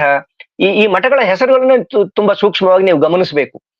ಸಿದ್ದೇಶ್ವರ ಮಠ, ಟಂಕಸಾಲಿ ಮಠ, ಭಂಗಿ ಮಠ, ಹುಲಕುಂಟಿ ಮಠ, ಅನ್ನದಾನ ಮಠ, ಗುಂಡನ ಮಠ, ಫಲಾಹಾರ ಮಠ, ಪತ್ರಿ ಮಠ, ಗವಿ ಮಠ, ಸ್ವಂತ ಮಠ, ಈ ತರದ ಹೆಸರಿನ ಮಠಗಳು ಅಲ್ಲಿದ್ವು. ಆದ್ರೆ ಅವುಗಳೆಲ್ಲ ಉತ್ತರಾಧಿಕಾರಿಗಳಿಲ್ಲದೆ ಸಂಸಾರಿ ಮನೆಗಳಾಗಿ ಈಗ ಬದಲಾಗಿರೋದನ್ನ ನಾವು ನೋಡ್ತೀವಿ. ಇವುಗಳಲ್ಲದೆ ಬಹಳ ಮುಖ್ಯವಾಗಿ 18ನೇ ಶತಮಾನದೊಳಗೆ ಬದುಕಿದ್ದರೆನ್ನಲಾದ ಶ್ರೀ ಹೊಸಕೋಟೆ ಮಹಂತ ಸ್ವಾಮಿಗಳು ಲೋಕ ಸಂಚಾರದಲ್ಲಿದ್ದಾಗ ಈ ಹುಮ್ನಾಬಾದಿನಿಂದ ಬೆಂಗಳೂರಿಗೆ ಹೋಗಿ ಬೇಲಿ ಮಠವನ್ನ ಸ್ಥಾಪಿಸಿದ್ರು ಅನ್ನುವಂಥದ್ದು ಒಂದು ದೊಡ್ಡ ಅಂಶ ನಮಗೆ ಸಿಗುತ್ತದೆ. ಹಾಗಾಗಿ ಬೆಂಗಳೂರಿನ ಬೇಲಿ ಮಠಕ್ಕೂ ಹುಮ್ನಾಬಾದ್ ತಾಲೂಕಿನ ಹುಲಿಕುಂಟಿ ಮತ್ತು ಬಸವತೀರ್ಥ ಮಠಗಳಿಗೂ ಒಂದು ದೊಡ್ಡ ಚಾರಿತ್ರಿಕ ಮತ್ತು ಸಾಂಸ್ಕೃತಿಕ ನಂಟನ್ನ ನಾವು ಈ ಉಪನ್ಯಾಸದ ಮೂಲಕ ಕಟ್ಟಲಿಕ್ಕೆ ಸಾಧ್ಯ ಇದೆ. ಇನ್ನು ಇಲ್ಲೇ ಇರುವಂತಹ ಹುಮ್ನಾಬಾದಿನೊಳಗೆ ಇರುವಂತಹ ಒಂದು ಹಿರೇಮಠದ ವಿಶೇಷತೆಯನ್ನ ನಾನು ಇಲ್ಲಿ ಹೇಳಲೇಬೇಕು. ಈ ಹಿರೇಮಠ ಈಗಲೂ ಕೂಡ ಕಾರ್ಯನಿರ್ವಹಿಸ್ತಾ ಇದೆ. ಇದು ಒಂದು ಆಚರಣೆಯನ್ನ ಬಹಳ ದಿನಗಳಿಂದ ಆಚರಿಸಿಕೊಂಡು ಬಂದಿದೆ, ರೂಢಿಗತ ಮಾಡ್ಕೊಂಡಿದೆ. ಬೇರೆ ಮಠಗಳಲ್ಲಿ ಈ ತರದ ರೂಢಿಗ ಇರೋದನ್ನ ನಾನು ಗಮನಿಸಿಲ್ಲ, ಬೀದರ್ ಜಿಲ್ಲೆಯನ್ನ ಅನುಲಕ್ಷಿಸಿಕೊಂಡು ನೋಡಿದ್ರೆ. ಇದರ ವಿಶೇಷತೆ ಏನು ಅಂತಂದ್ರೆ, ಈ ಮಠದ ಪೀಠಾಧಿಪತಿ ಮಧ್ಯ ವಯಸ್ಕನಾಗುವವರೆಗೂ ಮಾತ್ರ ಪೀಠಾಧಿಪತಿ ಆಗಿರ್ತಾನೆ. ಮಧ್ಯ ವಯಸ್ಕನಾಗ್ತಾ ಇದ್ದಂಗೆ ತನ್ನ ವಂಶಸ್ಥರಲ್ಲೇ ಇರುವಂತ ತನಗಿಂತ ಕಿರಿಯರಾದ ವ್ಯಕ್ತಿಗೆ ಆತ ಪೀಠಾಧಿಪತ್ಯವನ್ನ ಹಸ್ತಾಂತರ ಮಾಡಿ ತಾನು ಗೃಹಸ್ಥಾಶ್ರಮಕ್ಕೆ ಕಾಲಿಡ್ತಾನೆ. ಹಾಗೆ ಪೀಠಾಧಿಪತಿಯನ್ನ ಅಲಂಕರಣ ಮಾಡದ ಇನ್ನೊಬ್ಬ ವ್ಯಕ್ತಿ ಕೂಡ ಮಧ್ಯ ವಯಸ್ಕಿನವರೆಗೆ ಕೆಲಸ ಮಾಡಿ ಅವನು ಮತ್ತೆ ಗೃಹಸ್ಥಾಶ್ರಮಕ್ಕೆ ಅವನು ಹೋಗ್ಬೇಕು, ಇನ್ನೊಬ್ಬರಿಗೆ ಅವನ ಅಧಿಕಾರ ಹಸ್ತಾಂತರವನ್ನ ಮಾಡಬೇಕು. ಈ ಒಂದು ಪರಂಪರೆಯನ್ನ ಅವರು ತುಂಬಾ ದಿನಗಳಿಂದ ಮಾಡಿಕೊಂಡು ಬರ್ತಾ ಇದ್ದಾರೆ. ಹೀಗೆ ನಾವು 5 ತಾಲೂಕುಗಳಲ್ಲಿ ಅಸ್ತಿತ್ವದಲ್ಲಿರುವ ಕೆಲವು ಮಠಗಳ ಕೆಲವು ವಿಶೇಷತೆಗಳನ್ನ ನಾನಿಲ್ಲಿ ಪಟ್ಟಿ ಮಾಡಿ ನಿಮ್ಮೆದುರುಗಡೆಗೆ ವಿವರಿಸಿದ್ದೀನಿ. ಇನ್ನ ಈ 5 ತಾಲೂಕುಗಳಲ್ಲಿರುವಂತಹ ವಿರಕ್ತ ಮಠಗಳು, ಶರಣಸ್ಥಳದ ಮಠಗಳು, ಗುರು ಪರಂಪರೆಯ ಮಠಗಳು, ಏನೆಲ್ಲ ಮಠಗಳನ್ನ ನಾನು ಹೇಳಿದ್ನಲ್ಲ ಆ ಎಲ್ಲ ಮಠಗಳಿಗೂ ಒಂದು ಸಂಕ್ಷಿಪ್ತವಾದ ಒಂದು ಸಮಾರೋಪದ ರೀತಿಯ ಒಂದು ಟಿಪ್ಪಣಿಯನ್ನ ನಾನು ಇಲ್ಲಿ ಕೊಡೋದಕ್ಕೆ ಬಳಸ್ತೀನಿ. ಹುಮ್ನಾಬಾದ್ನಲ್ಲಿರುವ ಮಠಗಳ ಬಗ್ಗೆ ನಾನು ಹೆಸರುಗಳನ್ನೇ ನೀವು ಸೂಕ್ಷ್ಮ ಗಮನಿಸಬೇಕು ಅಂತ ಹೇಳಿದೆ. ನೋಡಿ, ಅಲ್ಲಿ ಟಂಕಸಾಲಿ ಮಠ ಅಂತಿದೆ, ಫಲಹಾರ ಮಠ ಅಂತಿದೆ, ಪತ್ರಿ ಮಠ ಅಂತಿತ್ತು, ಅನ್ನದಾನ ಮಠ ಅಂತಿದೆ. ಈ ಪದಗಳನ್ನ ನಾವು ಗಮನಿಸ್ಬೇಕು. ಅಂದ್ರೆ ಈ ಮಠಗಳು ತಾವು ಮಾಡುತ್ತಿರಬಹುದಾದ ಕೆಲಸಗಳ ಹೆಸರಿನಲ್ಲಿಯೇ ಸ್ಥಾಪನೆ ಆಗಿರೋದನ್ನ ನಾವು ಗಮನಿಸ್ತೀವಿ. ಈ ತರದ ಮಠಗಳು ಬೇರೆ ಕಡೆಯೂ ನೋಡ್ಲಿಕ್ಕೆ ಸಿಗ್ತಾವ ಅಥವಾ ಇಲ್ವಾ ಅನ್ನೋದು ನನಗೆ ಸದ್ಯಕ್ಕಂತೂ ತಿಳಿದಿಲ್ಲ. ಹಾಗಾಗಿ ಈ ಮಠಗಳ ಪರಿಕಲ್ಪನೆಯನ್ನ ಒಟ್ಟಾರೆಯಾಗಿ ಇಟ್ಟುಕೊಂಡು ಗ್ರಹಿಸ್ಲಿಕ್ಕೆ ಹೊರಟ್ರೆ ಏನು ಅನ್ನಿಸ್ತದ ಅಂತಂದ್ರೆ, ಕನ್ನಡ ನಿಘಂಟು ಹೇಳುವ ರೀತಿಯಲ್ಲಿನೇ ಮುನಿಗಳಿರುವ ಸ್ಥಳಗಳಿಗೆ ಆಶ್ರಮಗಳು ಅಂತ, ಮತ್ತು ವೃತ್ತಿಗಳಿರುವ ಸ್ಥಳಗಳಿಗೆ ಮಠಗಳು ಅಂತ ನಮಗೆ ಹೇಳಲಿಕ್ಕೆ ಸಾಧ್ಯ ಇದೆ. ಈ ಮುನಿಗಳು ನಮಗೆ ತಿಳಿದ ಹಾಗೇನೆ ಅವರು ಹೆಚ್ಚಾಗಿ ಅರಣ್ಯಗಳಲ್ಲಿ ಅಥವಾ ಜನವಸತಿಯಿಂದ ದೂರವಾದ ಒಂದು ಗೊತ್ತಾದ ಸ್ಥಳದಲ್ಲಿ ಇದ್ದುಕೊಂಡು ಅವರು ಸಮಾಜದ ಒಟ್ಟಾರೆ ಧಾರ್ಮಿಕ ಚಟುವಟಿಕೆಗಳ ನೇತೃತ್ವವನ್ನು ವಹಿಸಿಕೊಳ್ತಾ ಇದ್ರು. ಆತ್ಮೋದ್ಧಾರದ ಪರಿಕಲ್ಪನೆಯ ಅಡಿಯಲ್ಲಿ ಈ ತರದ ಕೆಲಸಗಳನ್ನ ಅವರು ಮುನಿಗಳು ಮಾಡ್ಕೊಂಡು ಹೋಗಿರೋದನ್ನು ನಮಗೆ ಚರಿತ್ರೆಗೆ ಹೇಳ್ಕೊಡ್ತು. ವೃತ್ತಿಗಳು ಹಾಗಾಗಲ್ಲ. ಅವರು ಗ್ರಾಮದ ಒಳಗಡೆನೆ ಮಠ ಕಟ್ಟಿಕೊಂಡು ಜನವಸತಿಯ ಮಧ್ಯೆ ತಾವು ಒಬ್ಬರಾಗಿ ಜನಸಾಮಾನ್ಯರ ಜೊತೆ ಬೆರೆತು ಬದುಕಬೇಕಾದಂತ ಒಂದು ಸಾಂಸ್ಕೃತಿಕ ಪಲ್ಲಟವನ್ನ 12ನೇ ಶತಮಾನದ ಕಾಲಮಾನದೊಳಗೆ ನಾವು ಕರ್ನಾಟಕದಲ್ಲಿ ನೋಡ್ಲಿಕ್ಕೆ ಸಾಧ್ಯ ಇದೆ ಅನ್ನೋದನ್ನ ನಾವು ನೋಡ್ಬೇಕು, ಗ್ರಹಿಸ್ಬೇಕು. ಮತ್ತೆ ವೈದಿಕ ಪರಂಪರೆಯಲ್ಲಿ ಈ ವೃತ್ತಿಗಳಿಗೆ ಸನ್ಯಾಸಿ ಅಂತ ಇನ್ನೊಂದು ಹೆಸರು ಇರೋದನ್ನ ನಾವು ಗಮನಿಸ್ಬೇಕು. ಮತ್ತೆ ನಮ್ಮ ಈ ಶರಣ ಸಂಸ್ಕೃತಿಯಲ್ಲಿ ಅವರನ್ನ ಜಂಗಮರು ಅಂತ ನಾವು ಕರಿತೀವಿ. ಹಾಗಾಗಿ ವೈದಿಕೀಯ ಪರಂಪರೆಯ ಆಶ್ರಮಗಳಿಗೂ ಮತ್ತು ಈ ಶರಣ ಪರಂಪರೆಯ ಮಠಗಳಿಗೂ ತಾತ್ವಿಕವಾಗಿ ಅವುಗಳ ಸ್ವರೂಪದೊಳಗೆ ಬಹಳ ದೊಡ್ಡ ವ್ಯತ್ಯಾಸ, ರಚನೆಯಲ್ಲಿ ಬಹಳ ದೊಡ್ಡ ವ್ಯತ್ಯಾಸ ಅಂತೂ ಇದೆ. ಇದನ್ನು ನಾವು ಅರ್ಥ ಮಾಡ್ಕೊಳ್ಬೇಕು. ಮಠದ ಸ್ವಾಮಿಗಳು ಅಂತಂದ್ರೆ ಜಂಗಮರು ಧಾರ್ಮಿಕ ಕಾರ್ಯಗಳ ನೇತೃತ್ವದ ಜೊತೆಗೇನೆ ಸಮಾಜ ಸೇವೆಗಳಾದ ಅನ್ನದಾಸೋಹ, ಅಕ್ಷರ ದಾಸೋಹ ಮತ್ತು ವೈದ್ಯೋಪಚಾರ, ನ್ಯಾಯ ತೀರ್ಮಾನಗಳಂತಹ ಕೆಲವು ಕಾರ್ಯಗಳನ್ನು ಕೂಡ ಮಾಡಬೇಕಾದ ಜವಾಬ್ದಾರಿಗಳನ್ನು ಹೊತ್ತಿದೆ.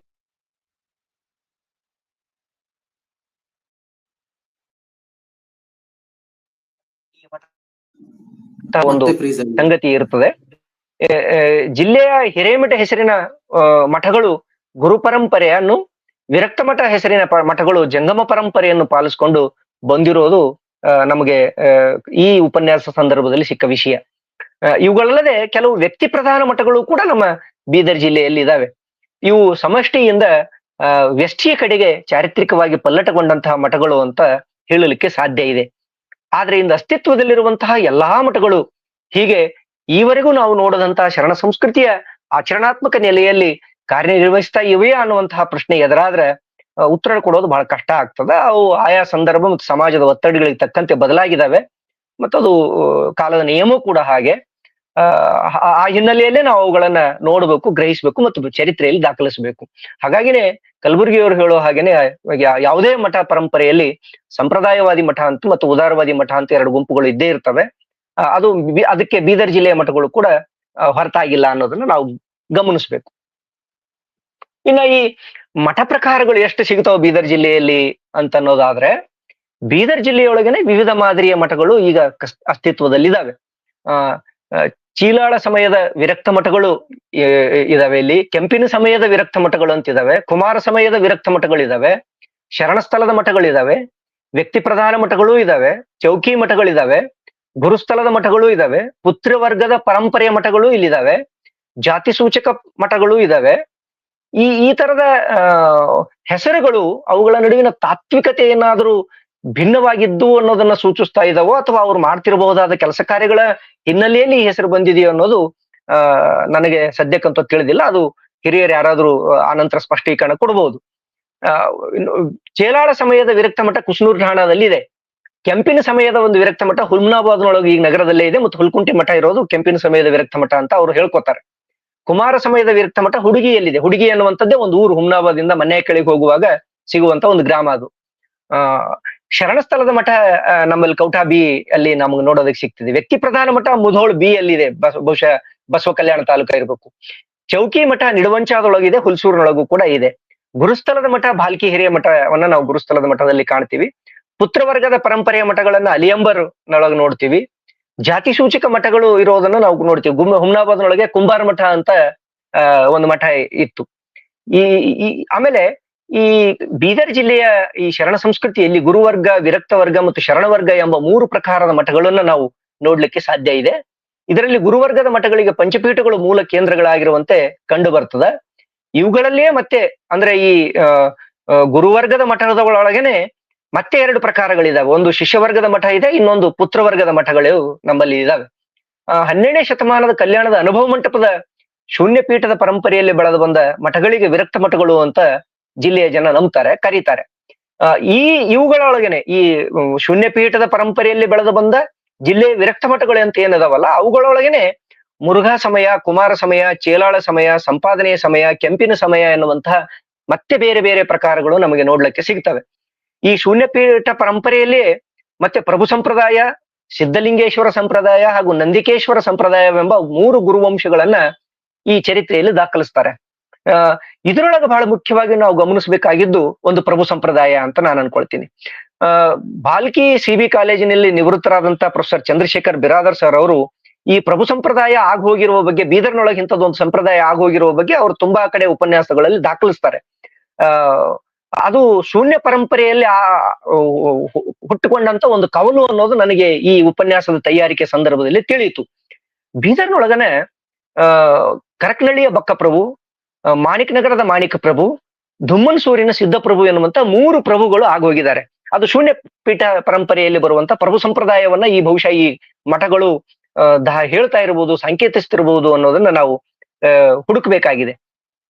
ಇನ್ನ ಶೂನ್ಯ ಪೀಠ ಕಲ್ಯಾಣದಿಂದ ಉಳುವಿ, ಉಳುವಿಯಿಂದ ಸೊನ್ನಲಿಗೆ, ಹರದನಹಳ್ಳಿ, ಎಡೆಯೂರು, ಸಿದ್ದಾಪುರ, ಗೋಳೂರು, ಗುಮ್ಮಳಾಪುರ, ಭೈರವದುರ್ಗ, ತಿಳುವಳ್ಳಿಗೆ ಸಂಚರಿಸ್ತು ಅಂತ ನಾವು ಅದರ ಸಂಚಾರದ ಚರಿತ್ರೆಯನ್ನು ಇಟ್ಕೊಂಡು ನೋಡುವಾಗ, ಈ ತಿಳುವಳ್ಳಿಗೆ ಹೋದ ಸಂದರ್ಭದೊಳಗ ಕಟ್ಟಿಗೆಹಳ್ಳ ಸಿದ್ಧವೀರ ಸ್ವಾಮಿಗಳು ಅದರ ಶೂನ್ಯ ಪೀಠದ ಪೀಠಾಧ್ಯಕ್ಷರಾಗಿದ್ರಂತೆ.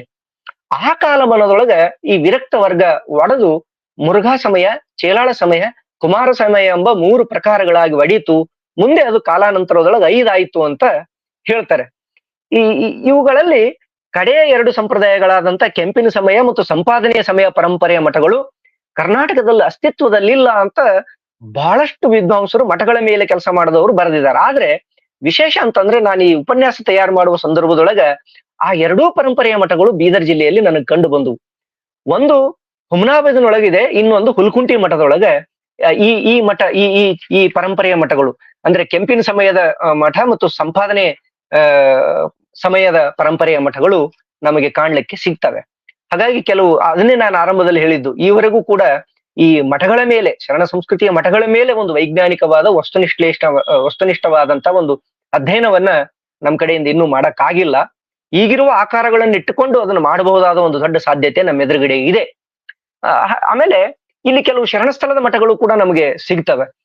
ಅದರಲ್ಲಿ ಬಹಳ ಮುಖ್ಯವಾಗಿ ಈ ಭಾಗದ್ದು ಹೆಸರಿಸಬೇಕು ಅಂತಂದ್ರೆ ಪ್ರಸ್ತುತ ಸುದ್ದಿಯಲ್ಲಿರುವಂತಹ ಕಲಬುರಗಿಯ ಶರಣಬಸವೇಶ್ವರ ಸಂಸ್ಥಾನ ಮಠ, ಇದನ್ನು ಶರಣಸ್ಥಳ ಮಠವಾಗಿ ನಾವು ಗುರುತಿಸ್ತೀವಿ. ವ್ಯಕ್ತಿಯ ನೆಲೆಗಟ್ಟಿನಲ್ಲಿ ಬೆಳೆದು ಸಮಾಜದ ಅಭಿವೃದ್ಧಿಗೆ ಪೂರಕವಾಗಿ ನಿಂತಿರುವಂತಹ ಮಠಗಳು ಈ ಗುಂಪಿನಲ್ಲಿ ಬರ್ತಾವ. ಇನ್ನು ದಾಸೋಹದ ಮಠಗಳು ಕೂಡ ಕೆಲವು ಬೀದರ್ ಜಿಲ್ಲೆಯಲ್ಲಿ ಇದಾವೆ ಅಂತ ಹೇಳ್ತಾರೆ. ಈ ಮೇಲಿನ ಎಲ್ಲ ಮಠಗಳಂತೆ ಅಂದ್ರೆ ಶರಣಸ್ಥಳ, ವಿರಕ್ತ ಮಠಗಳು ಅಥವಾ ಬೇರೆ ಬೇರೆ ಶಿಷ್ಯ ವರ್ಗ ಮತ್ತು ಪುತ್ರ ವರ್ಗ, ಈ ತರದ ಬೇರೆ ಬೇರೆ ಮಠಗಳ ಅಂತೆ ಈ ದಾಸೋಹದ ಮಠಗಳು ಕಾರ್ಯ ಮಾಡ್ತಾ ಇದ್ರು ಕೂಡ ಕಾಂತಿ ವೀಕ್ಷೆಯನ್ನ ತುಂಬಾ ಪ್ರಮುಖವಾಗಿ ತಮ್ಮ ಕಾಯಕವನ್ನು ಮಾಡಿಕೊಂಡು ಇವು ಕೆಲಸ ನಿರ್ವಹಿಸ್ತವೆ ಅಂತ ಹೇಳ್ತಾರೆ. ಯಾವುದು ಬೀದರ್ ಜಿಲ್ಲೆ ದಾಸೋಹ ಮಠ ಹೀಗಿದೆ ಅನ್ನೋದು ನನ್ನ ಗಮನಕ್ಕೆ ಬರಲಿಲ್ಲ, ಅದು ನೋಡ್ಬೇಕು ಆನಂತರ. ಹಾಗಾಗಿ ಇವುಗಳನ್ನ ನಾವು ಈ ಒಟ್ಟಾರೆ ಬೀದರ್ ಜಿಲ್ಲೆಯ 5 ತಾಲೂಕುಗಳ ಹಿನ್ನೆಲೆಯಲ್ಲಿ ಈ ಮಠಗಳನ್ನ ಹೀಗೆ ವರ್ಗೀಕರಿಸಿಕೊಂಡು ನೋಡಬಹುದಾದ ಅವಕಾಶಗಳು, ದಾಖಲೆಗಳು ನಮಗೆ ಸಿಗ್ತವೆ. ಈ ಉಪನ್ಯಾಸದೊಳಗ ಮಠಗಳ ಬಗ್ಗೆ ಅಥವಾ ಪೀಠಗಳ ಬಗ್ಗೆ, ಪರಂಪರೆಯ ಬಗ್ಗೆ, ಅವುಗಳ ಸಂಸ್ಕೃತಿ ಅಥವಾ ಧರ್ಮದಂತಹ ಸೂಕ್ಷ್ಮ ವಿಚಾರಗಳಲ್ಲಿ ನಾನು ಮಾತಾಡುವ ಸಂದರ್ಭದೊಳಗ ಯಾವ್ದಾದ್ರು ಎಡವಾಯ್ದು ಬಂದ ತಪ್ಪುಗಳನ್ನ ಕೇಳುಗರು ಅವುಗಳನ್ನು ಮನ್ನಿಸ್ಬೇಕು. ಮತ್ತೆ ಅವು ಕೇವಲ ಸಾಂದರ್ಭಿಕ ಬಾಯ್ತಪ್ಪಾಗಿರ್ಬೋದೇ ಹೊರತು ಅದು ಚರಿತ್ರೆ ಅಲ್ಲ. ಹಾಗಾಗಿ ಅವುಗಳನ್ನ ನಾನು ಮುಂದೆ ತಿದ್ದುಕೊಳ್ಳಲಿಕ್ಕೆ ಮುಕ್ತವಾಗಿ ಸ್ವೀಕರಿಸ್ತೀನಿ ಎನ್ನುವಂತಹ ಮಾತನ್ನಾಡ್ತಾ ಅವಕಾಶಕ್ಕಾಗಿ ಎಲ್ಲರಿಗೂ ಧನ್ಯವಾದಗಳನ್ನ ಸಲ್ಲಿಸಿ ಮಗದೊಮ್ಮೆ ತಮ್ಗೆಲ್ಲರಿಗೂ ಶರಣಾರ್ಥಿಗಳು. Thank you very much, sir, for the insightful and extremely well-informed lecture. ಸಾಕಷ್ಟು ಹೊಸ ಮಾಹಿತಿಗಳು ನಮಗೆ ಇವತ್ತು ತಿಳಿದು ಬಂದು. ಕೇಳುಗರಿಗೆ ಏನಾದ್ರೂ ಪ್ರಶ್ನೆಗಳಿದ್ದಲ್ಲಿ ದಯವಿಟ್ಟು ಕಮೆಂಟ್ ಬಾಕ್ಸ್ ಅಲ್ಲಿ ಹಾಕಬೇಕು. ಮುಂದೆ ನಾವು ಒಂದಿಷ್ಟು ಪ್ರಶ್ನೆಗಳನ್ನ ತೆಗೆದುಕೊಳ್ಳಲಿಕ್ಕೆ ಅವಕಾಶ ಇದೆ. But before we go to the question answers, I would like to request Professor R.M. Shadaksharaya, President of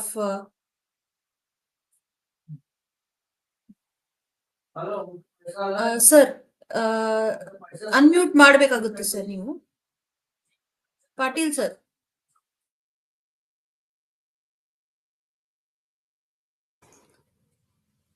Patil sir, sir unmute ಮಾಡಿ.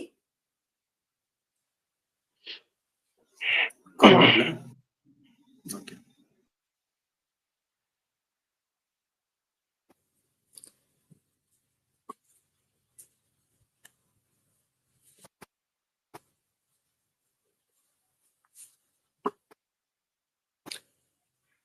ಸರ್ ಒಂದ್ ನಿಮಿಷ, ನೀವು ಹೇಳೋದು ಕೇಳಿಸ್ತಾ ಇಲ್ಲ.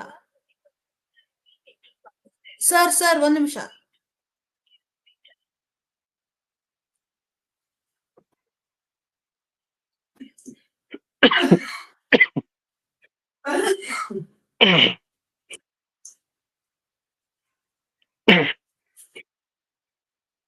ಆ, ಷಡಕ್ಷರಯ್ಯ ಸರ್, ನೀವು ಮಾತಾಡೋದು ಕೇಳಿಸ್ತಾ ಇಲ್ಲ ಸರ್.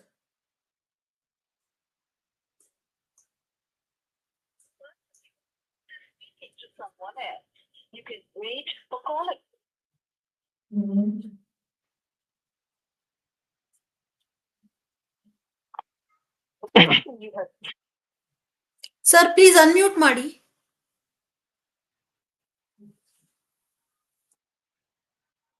ಸರ್ ಕೆಳಗಡೆ ಅನ್ಮ್ಯೂಟ್ ಆಪ್ಷನ್ ಇದೆ. ಕಾಲ್ ಹೋಗ್ತಾ ಇಲ್ಲ ನಿಮಗೆ.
Sorry for the technical glitch.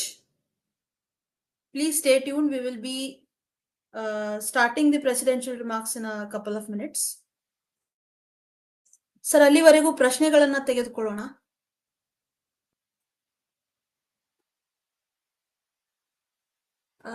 Sir is it okay? ನಿಮ್ ವಾಯ್ಸ್ ಕೇಳಿಸ್ತಾ ಇಲ್ಲ ಸರ್. ನಂದು ಕೇಳಿಸ್ತಾ ಇಲ್ವಾ ಮೇಡಮ್? ಇವಾಗ ಕೇಳಿಸ್ತು ಸರ್. ಹಾ ಸರ್ ಇಲ್ಲಿ ಒಂದು ಪ್ರಶ್ನೆ ಇದೆ, ನಾನು ಓದ್ತೇನೆ. ಓಕೆ. ವಿಶ್ವನಾಥ್ ಅನಿಲ್ ಅವರು ಬರ್ದಿರುವಂತಹ ಪ್ರಶ್ನೆ: ಇತಿಹಾಸದ ಪಾಠ ಮುಂದಿನ ಪೀಳಿಗೆಗೆ ಯಾವ ರೀತಿ ತಲುಪಿಸಬಹುದು? ಇದನ್ನು ನಮ್ಮ ಪಠ್ಯ ಪುಸ್ತಕಗಳಲ್ಲಿ ಪ್ರಕಟಿಸಲು ತಮ್ಮ ಪ್ರಯತ್ನ ಏನಾದರೂ ಇದೆಯಾ? ಈ ಇತಿಹಾಸವನ್ನ ಮುಂದಿನ ಪೀಳಿಗೆಗೆ ತಲುಪಿಸ್ಲಿಕ್ಕೆ ದಾಖಲೀಕರಣ ಮಾತ್ರ ಏಕಮಾತ್ರ ದಾರಿ ಅನ್ನೋದು ಎಲ್ಲಾ ಚರಿತ್ರಕಾರರು ಗೊತ್ತು. ಅದನ್ನ ನಾವು ದಾಖಲಿಸ್ತಾ ಹೋಗ್ಬೇಕಷ್ಟೇ, ಪುಸ್ತಕಗಳ ರೂಪದಲ್ಲಿಯೋ ಅಥವಾ ಉಪನ್ಯಾಸಗಳ ರೂಪದಲ್ಲಿಯೋ ಎಲ್ಲೋ ಒಂದ್ ಕಡೆ ನಾವು ದಾಖಲಿಸ್ಬೇಕು. ಆದ್ರೆ ಈಗ ಈ ವರ್ತಮಾನದ ಯುವ ಪೀಳಿಗೆ ದೊಡ್ಡ ದೊಡ್ಡ ಗ್ರಂಥಗಳನ್ನು ಇಟ್ಟುಕೊಂಡು ಕ್ಯಾರಿ ಫಾರ್ವರ್ಡ್ ಮಾಡಿ ಓದುವಂತ ಧಾವಂತದೊಳಗಂತೂ ಇಲ್ಲ, ಅವ್ರಿಗೆ ಅಷ್ಟು ತಾಳ್ಮೆ ಇಲ್ಲ. ಹಾಗಾಗಿ ಈ ತರದ ಸಾಮಾಜಿಕ ಜಾಲತಾಣಗಳಲ್ಲಿ ಯೂಟ್ಯೂಬ್ಗಳ ಮೂಲಕ ನಾವು ನಮ್ಮ ಚರಿತ್ರೆಯನ್ನ ಹೆಚ್ಚು ಪ್ರಚಾರಕ್ಕೆ ತರಬಹುದು. ಪಠ್ಯ ಪುಸ್ತಕದಲ್ಲಿ ಅದನ್ನ ಸೇರಿಸುವುದು ಅದು ತುಂಬಾ ಕಷ್ಟ ಆಗುತ್ತೆ, ನಾನು ಅದನ್ನ ಕಮೆಂಟ್ ಮಾಡೋದು.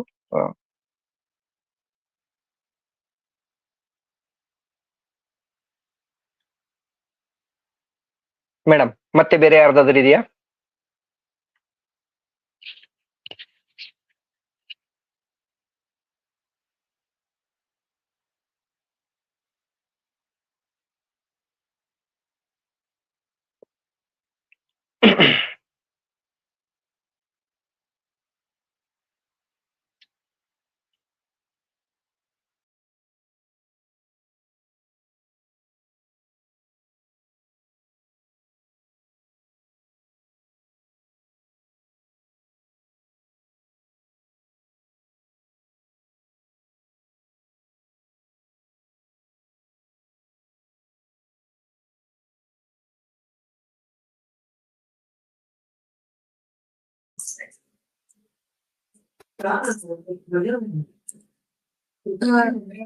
ಸರ್, ಇನ್ನೊಂದು ಪ್ರಶ್ನೆ ಇದೆ ಇಲ್ಲಿ. ಹಾ, ಹೇಳಿ ಮೇಡಮ್. ಟಂಕಶಾಲೆ ಮಠ ಟಂಕಶಾಲೆ ಆಗಿತ್ತಾ ಅಂತ ಹೇಳಿ ಪ್ರಶ್ನೆಯನ್ನ ಕೇಳಿದೆ. ಅದನ್ನೇ ನಾನು ಸೂಕ್ಷ್ಮವಾಗಿ ಹೇಳಕ್ ಹೊರಟಿದ್ದು. ನನಗೂ ಆ ತರದ ಒಂದು ಅನುಮಾನ ಇದೆ. ಯಾಕಂದ್ರೆ ಟಂಕಶಾಲಿ ಮಠ ಅಂತಾನೆ ಅದು ಹೆಸರಿದೆ. ಅದು ಅದು ಬಹುಶಃ ಹಾಗೇನೆ ಇರಬೇಕು ಅಂತ ಅನಿಸ್ತದೆ. ಫಲಾಹಾರ ಮಠ ಅಂತಂದ್ರೆ ನಾವು ಟಿಫನ್ ಅಂತ ಈಗ ನಾವು ಕರಿತೀವಿ ಆ ಪದಕ್ಕೆ. ಪತ್ರಿ ಮಠ ಅಂತ, ಪತ್ರಿವನ ಅಂತಾನೆ ಒಂದು ಬಸವ ಕಲ್ಯಾಣದಲ್ಲಿ ಇದೆ. ಪತ್ರಿಯನ್ನೇ ಶರಣರಿಗೆ ತಂದು ಕೊಡ್ತಾ ಇದ್ದಂತ ಒಬ್ಬ ಶರಣನು ಕೂಡ ಗೋಟಾದೊಳಗೆ ಆಗೋಗಿದ್ದಾನೆ. ಆ ತರದ ಕೆಲವು ಚಾರಿತ್ರಿಕ ಮತ್ತು ಸಾಂಸ್ಕೃತಿಕ ಲಿಂಕ್ಗಳು ನಮಗೆ ಸಿಗ್ತಾ ಇವೆ. ಹಾಗಾಗಿ ಬಹುಶಃ ಅದೇ ಆಗಿರಬಹುದು. ಆ ಮಠದ ಬಗ್ಗೆ ನಾನು ಹೆಚ್ಚು ಓದಬೇಕು. ಓದಿದ ನಂತರನೇ ನಾನು ನಿಖರವಾದ ಉತ್ತರ ಕೊಡೋದಕ್ಕೆ ಸಾಧ್ಯ ಆಗ್ತದೆ. ಅನ್ನದಾನ ಮಠ ಅಂತೇಳಿ ಇರೋದ್ರಿಂದ ಅದು ಪದನೇ ಹೇಳ್ತಾ ಇರೋ ಹಾಗೆ ಅದು ಅನ್ನವನ್ನು ದಾನ ಮಾಡುವಂತಹ ಒಂದು ದೊಡ್ಡ ಕೆಲಸವನ್ನೇ ನಿರ್ವಹಿಸ್ತಾ ಇತ್ತು. ಅದಕ್ಕೆ ಬಿಟ್ರೆ ಬೇರೆ ಯಾವ ಕೆಲಸಗಳು ಅದಕ್ಕೆ ಇರ್ಲಿಲ್ಲ ಈ ಅನ್ನೋ ಅರ್ಥನೇ ಅದಕ್ಕಿದೆ. ಬಹುಶಃ ಟಂಕಶಾಲಿ ಮಠ ಅದನ್ನೇ ಇದ್ದಿರಬಹುದು.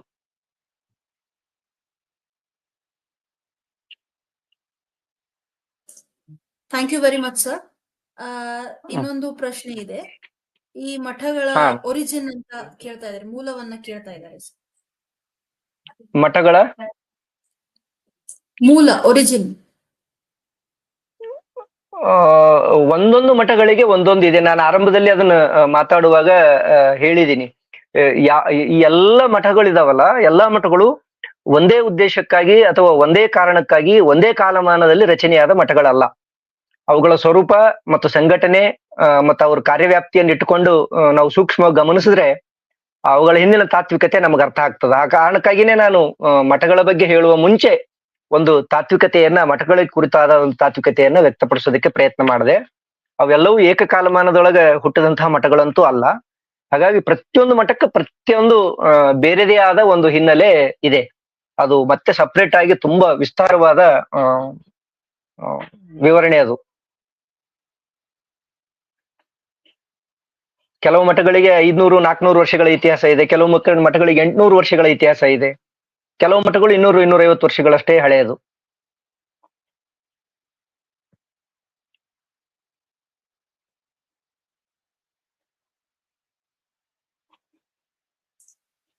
ಧನ್ಯವಾದಗಳು sir.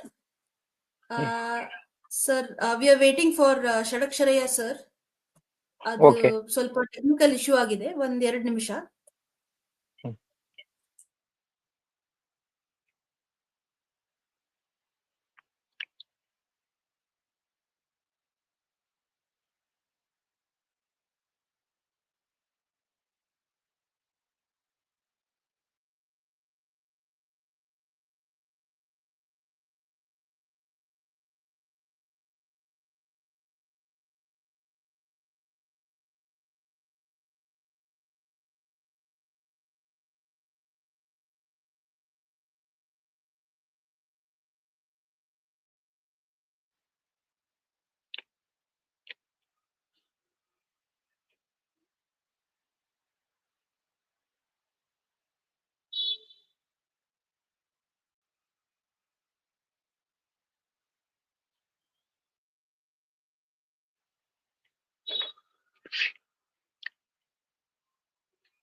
Extremely sorry for the inconvenience. Sir, ಇನ್ನೊಂದು ಪ್ರಶ್ನೆಯನ್ನ ಇಲ್ಲಿ ಬರೆದಿದ್ದಾರೆ. ಮಠಗಳು ಬಸವ ಪೂರ್ವದಲ್ಲಿ ಇದ್ದವೆ? ಈ ಪ್ರಶ್ನೆಗೆ ದಯವಿಟ್ಟು ನೀವು ಉತ್ತರಿಸಬೇಕಾಗಿ ವಿನಂತಿ.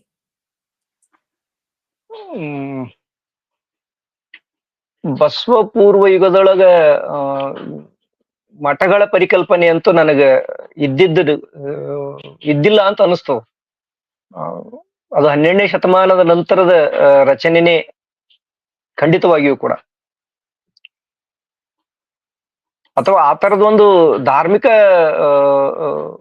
ಒಂದು ಸ್ವರೂಪದ ಸಂಘಟನೆಗಳು ಇದ್ದು ಆದ್ರೂ ಕೂಡ ಅವುಗಳಿಗೆ 12ನೇ ಶತಮಾನದ ನಂತರ ಈಗ ವರ್ತಮಾನದಲ್ಲಿ ಕರ್ನಾಟಕದಲ್ಲಿ ಕಾಣುವ ಮಠಗಳಿಗೆ ಹೋಲಿಸ್ಕೊಂಡು ನೋಡ್ಲಿಕ್ಕೆ ಆಗ್ಲಿಕ್ಕಿಲ್ಲ. ಧಾರ್ಮಿಕ ಚಟುವಟಿಕೆಗಳನ್ನ ನಡೆಸ್ತಾ ಇದ್ದಂತ, ನಿಯಂತ್ರಿಸ್ತಾ ಇದ್ದಂತ ಒಂದು ಘಟಕ ಅಂತೂ ಎಲ್ಲಾ ಧರ್ಮಗಳು ಮಾಡ್ಕೊಂಡಿದ್ವು. ಅದು 12ನೇ ಶತಮಾನದ ಪೂರ್ವದೊಳಗೂ ಕೂಡ ಚರಿತ್ರೆಗಳು ಸಾಕಷ್ಟು ಉಲ್ಲೇಖಗಳು ನಮ್ಗೆ ಸಿಗ್ತಾವ. ಶಾಸನಗಳಲ್ಲಿ ಮಠ ಅನ್ನುವಂತ ಪದ ಸಾಕಷ್ಟು ಕಡೆ ಸಿಗ್ತದ. ಹಾಗಾಗಿ ಅವುಗಳ ಸ್ವರೂಪ ಮತ್ತು ರಚನೆಯಲ್ಲಿ ವ್ಯತ್ಯಾಸ ಇದ್ದಿರಬಹುದೇ ಹೊರತು ಅದು 12ನೇ ಶತಮಾನದ ನಂತರದ್ದೇ ಇವು ಎಲ್ಲ ಅಂತ ನನಗನ್ನಿಸ್ತು.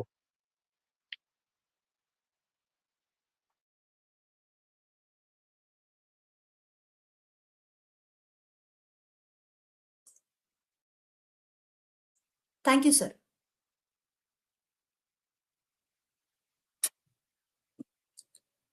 ಸರ್ ಬೇರೆ ಡಿವೈಸ್ ಇಂದ ಜಾಯಿನ್ ಆಗ್ತಾ ಇದ್ದಾರೆ, ಸೊ ವಿ ವಿಲ್ ವೇಟ್. ಮತ್ತೊಂದು ಕಮೆಂಟ್, ನೇರವಾಗಿ ಮಾತಿನ ಮೂಲಕ ಪ್ರಶ್ನೆ ಕೇಳುವಂತಿದ್ದರೆ ಒಳ್ಳೆಯದು.